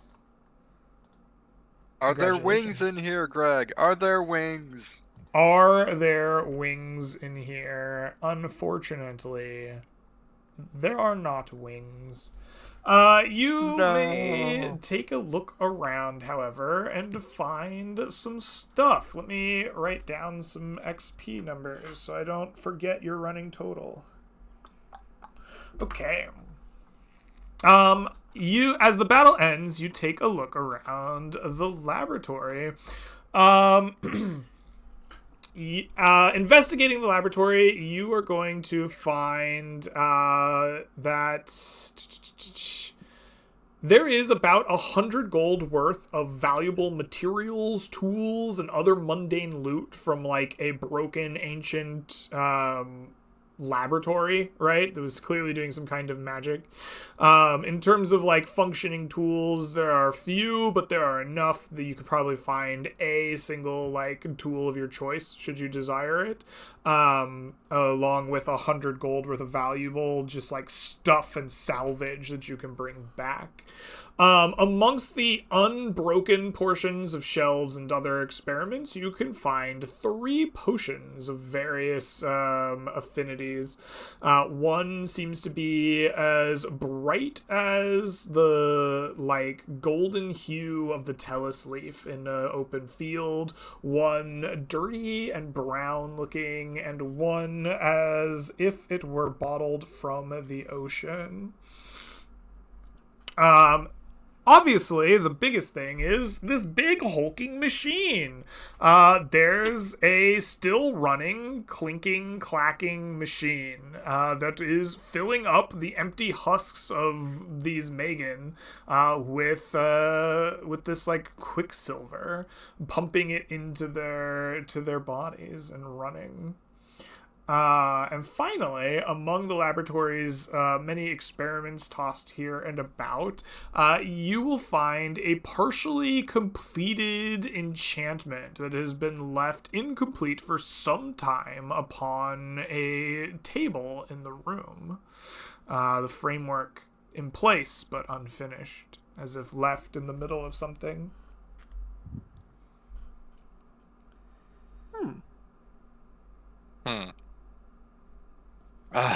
Greg, do you think that between all the various tools, we can cobble together like a set of like artificer surgery tools that would be helpful for someone trying to like, maybe attach metal limbs to a person? I mean, you could take any tool that you desire. There's at Any least tool one set. functioning tool, right? Oh, okay. Is there like a tinkerer's tools? Yep. If that's the tool you Alright. desire, it is yours. Yep. Some very brutal surgical supplies you have there. Are you sure you want it to be done by my hands? I mean, it might as well. I don't have much time left in the world, and also, I don't know how much longer I could go on. But Well, we that's can fine. hopefully wrap things up, maybe? I don't know. Maybe another time then. Yeah, we can. If you're looking to wrap things up, why don't we loot this room and finish it, and then we can just we can just pretend that you have like 4 working stones in your hall of stones to like just go back home, and we can call it. That is fine. Ooh, We can do the surgery part, but we don't have the replacement. We don't Also, have the here- upgrade wings, but I do have a good set of legs that I can add. Mm. I want to so here's- see what we can get from these legs. So yeah, we wanted to finish this room. About Walter, I think is the guy's name. Is there any chance we can deal with him in a way where it won't end up in combat? Because I would like to get a book specifically on the witch and how to put her soul to rest before we leave. How would you approach that situation without trying to get combat? I don't know. That's a hard. I That's was a hard. the one that caused the damage. You can just go without me? Can we You turn this know I machine can off hear your before we go? thoughts. Your plans Yeah, are mine I- to know. I'm the one that caused the harm, right? I'm banned from the library, right? What's your plan, Mega? Oh man. I can cast invisibility on you. I mean, he's got true sight or blind sight. He can see me. True. And you can hear us plan right now. It's true, I Yeah. can. I also saw the thing, like you helped me. I didn't realize I could see like that until you put a blanket over my cage. Or I'd forgotten one of the two. Are you still chained up? No, Okay, just go in there and get the book. It's fine. I will eat you. You go run Yeah. and get the book. We're gonna shut this machine off so no more Megan can come out. Well, I'm not gonna Oh. run in there with a creature. All right, by then myself. don't get the book then. I guess, yeah. It can. I don't have to Okay. get it. You will forego a plan to try to retrieve the book. You wanted to shut the machine off. How would you like to do that? Are there not like switches? Like I see like a valve over here. Can we like turn the valve and like cut off the supply of the mercury and Yeah, whatnot? you could try. All right, I start fiddling with stuff. All right, you just, without thought or care for the world, you start fiddling with valves. All right, you know what? This was going to be a DC 16 check of some kind, but you're just trying to feel lucky. Go ahead and roll me an unmodified D20 against my D20. All right. Did you roll higher or lower than me? We'll see. No, tell me. I know the answer. I rolled lower than you. You are correct, sir. You fiddle with just enough or the right combination, or I don't know. Maybe you just have Looney Tunes luck. But you turn this machine enough times that it eventually stops. Whether broken or successfully turned off. It no longer moves, hisses, clanks, and churns. The empty husks remain empty or partially filled, but no longer living. It seems the Megan production has stopped. Awesome. All right. Well, I think with that, then we better just get out of here. All right? Absolutely. Was there something about an unfinished thing on this table next to my character? There's Let's a just take the table with us. Come on. there's a partially completed enchantment left on this table. Its framework is in place, but it is left unfinished. Yeah, we could take that. I mean, if we don't have time, I could just take it with me and deal with it another time, or I don't know what we're looking at on time. We can do this real quick. I bardically yeah. inspire you. Yeah, this. I would like to take a look over it and see exactly what they were aiming to do. Okay. You just doing that with a keen eye, just looking with your knowledge of magic. Yeah, Arcana. Okay, go ahead and give me an Arcana check here. And I will guide myself. So I have the D4, then I have the Bardic Inspiration D8 if I need it. Plus a I just d6 of your existing bard. Oh my good, roll it. Whoa! All right. Well, you crit the shit out of that. You recognize this immediately.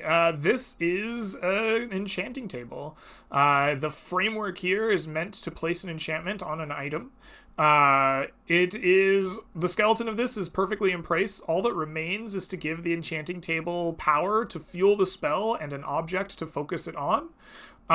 You will even know with that the spell being prepared here is, or the enchantment being prepared here is one of spell storing. Hmm. Ooh. Cool. So I could put like a spell into like a weapon or maybe even my shield.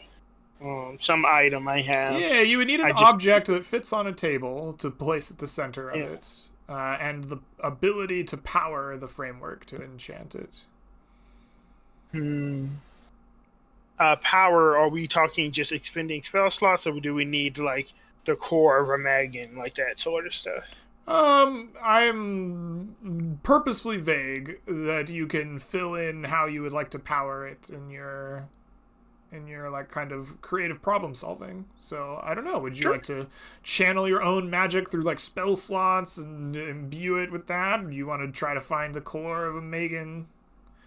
Yeah, we just killed like 4 Megans. Can I go Yeah. over to their bodies, their disintegrating bodies, and see Yeah, if I they're can mostly find melting maybe- quicksilver, but you know what there are is a bunch of unfinished husks and stuff that haven't been pumped to completion yet. So you could definitely you go go. find a core somewhere. Definitely. Yeah, I'd like to take one of those and bring it over. And I think if I could, I would like to use the spell storing scroll to put that enchantment on my shield. All right. You place your shield at the center of the table, and you get some magic core here to like push the enchantment onto it. You try to set it up as best you can from your Arcana check here. I want you to give me another Arcana check here. I'm going to give you advantage from your previous knowledge and creative problem solving with a Megan core. That is a 15. That is going to be a success. Oh, that is a 18. All right. Mm. Well, that is going to be a success with no psychic backlash. That's way less fun. All right. The enchantment table works as you expected to. Your expertise leading you to the answer. The framework of the spell disintegrates slowly, little by little, leaving its lasting magic intertwined with the shield that you wear. What you have now is a shield with a spell storing enchantment upon it. Wow. Cool. Does this work like the Ring of Spell Storing, where you can have up to 5 levels of spells like that? Yes. This effectively is a ring of spell storing. Yes. Gotcha. Ring of Spell Storing. How? Nice. That's going to help when it comes to healing. Indeed, it is. All right. Party, out of respect for the time of our players, we will go ahead and wrap it up here.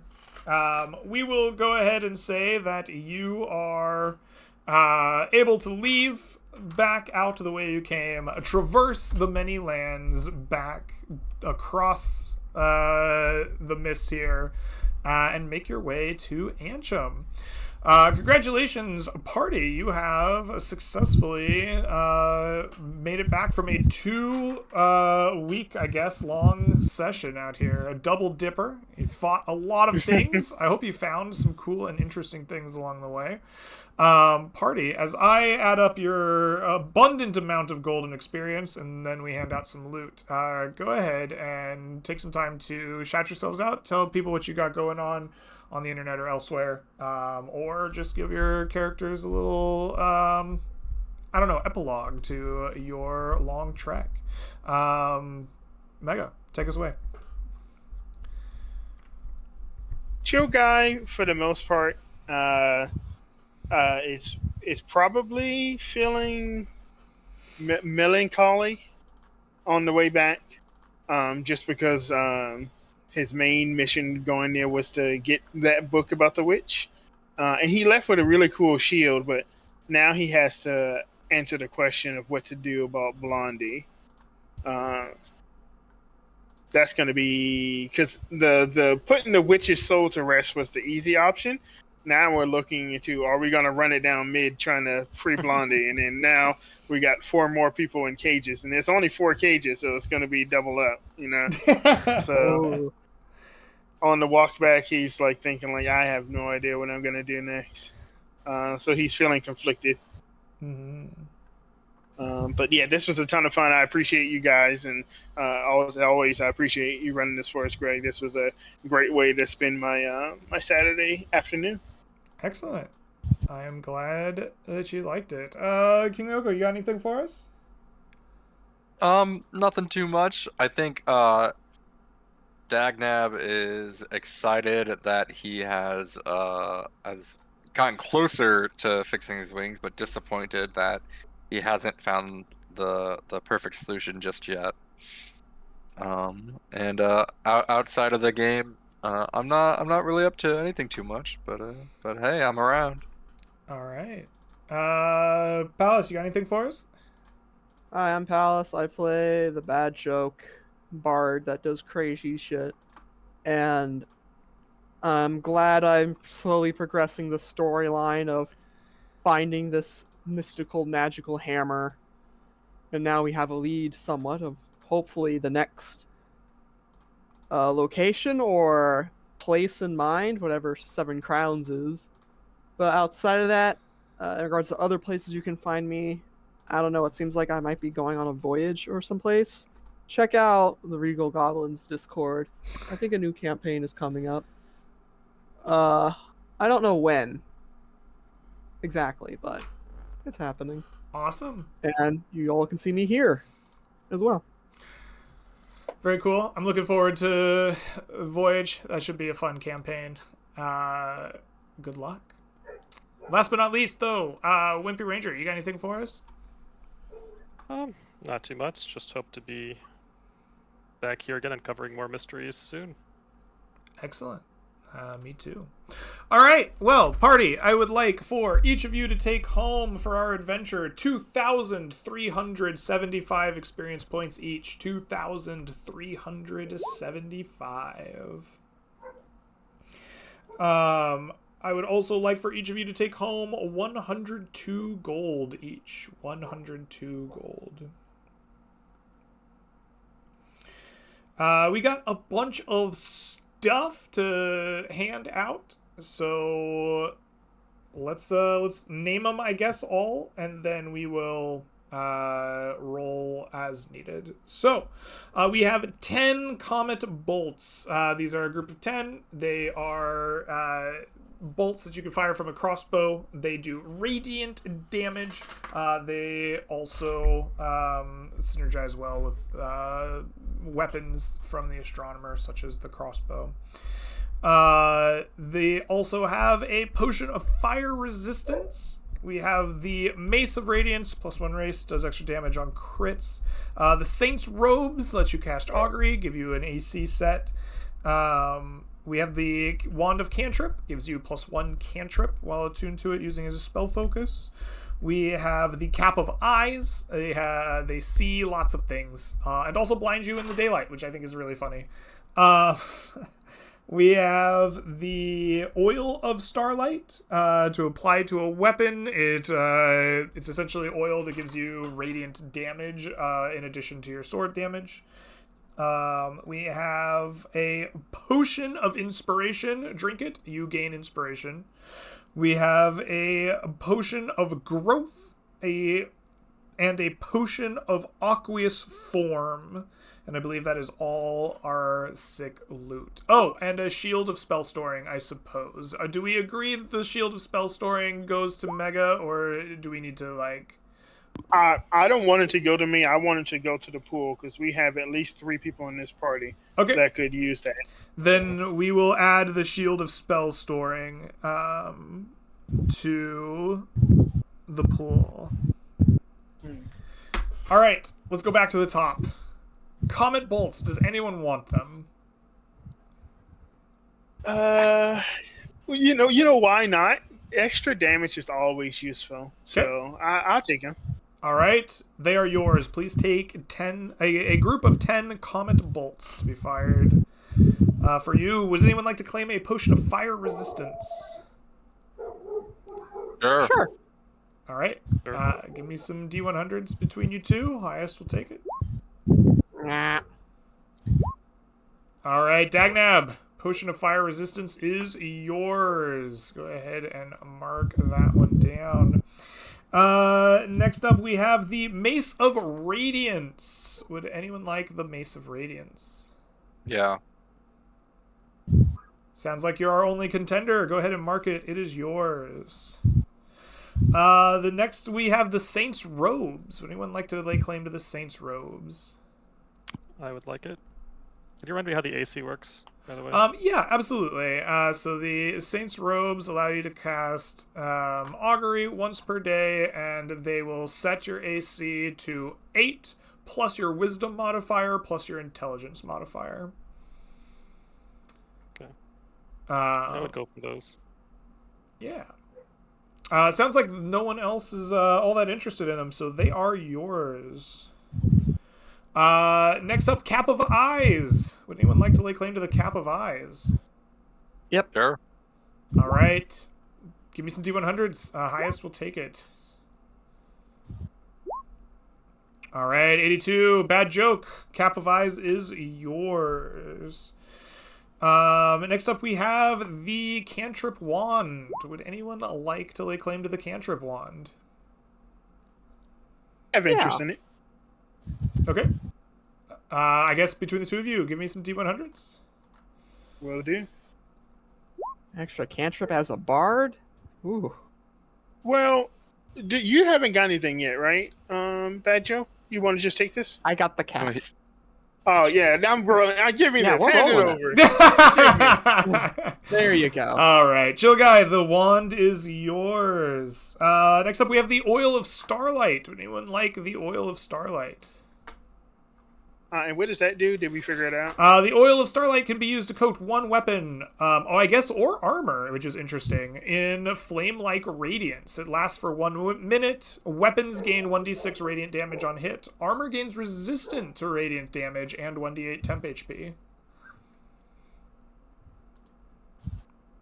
That seems useful for everybody, right?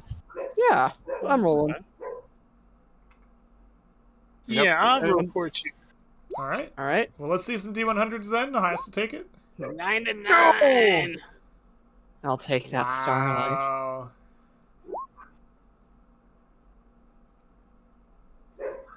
All right. I think that is 4 rolls, right? Okay. 99 is our high. Palace, go ahead and add that to your character sheet. That is 1 use, but it is yours. Yes. Next up, we have Potion of Inspiration. Would anyone like a Potion of Inspiration? Yeah. Yeah, that seems super useful. We are all rolling for that. Generically good, for sure. Yeah. 21, 31, 48. If I get this, I'm done rolling. Okay. 48. All right, bad joke. Potion of Inspiration is yours. We have All right, a Potion y'all. of Growth. Would anyone like a Potion of Growth? Yep. And that just increases your size category by 1, like your large. Yeah, reduce. it like the spell. Yeah. I'll take Extra it. melee damage. Okay. Sounds like. I don't do. I'm sorry. What was that? No, I said I don't do damage. Okay, I'm Dagnab, it is yours. Go ahead and take it. We have a Potion of Aqueous Form. Would anyone like a Potion of Aqueous Form? Mhm. Water breathing is what it gives you. Well, No, you, it turns into water. it turns It's you like into gaseous water. form for Yeah, water. it's a little bit different, but yeah. I want to roll for it. That seems like a good way to get out of a TPK. All right, sure. Go ahead and give me some D100s then. The highest will take it. Oh, 89. All right, Dagnab, Aqueous Form is yours.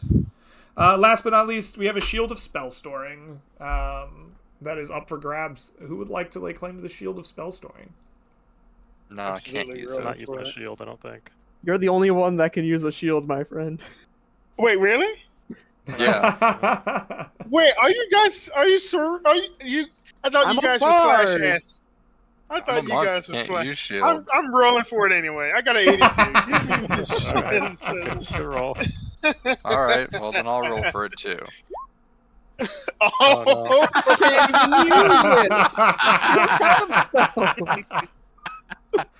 Anyone else like to Good join the point. Shield Fest or no? The thing is, you don't need to have it like be a shield for it to be useful. I fair. Who's gonna put Yeah. spells in it for you? Whoever I travel with. All right, I guess a 96 it is. Go ahead and take a shield of spell storing on your character sheet. With that, Alright. guys, our items are all handed out. Thank you all for joining me. I will get you out of here so that you may enjoy the rest of your evening. See you all next time. Bye bye. All right. Yeah.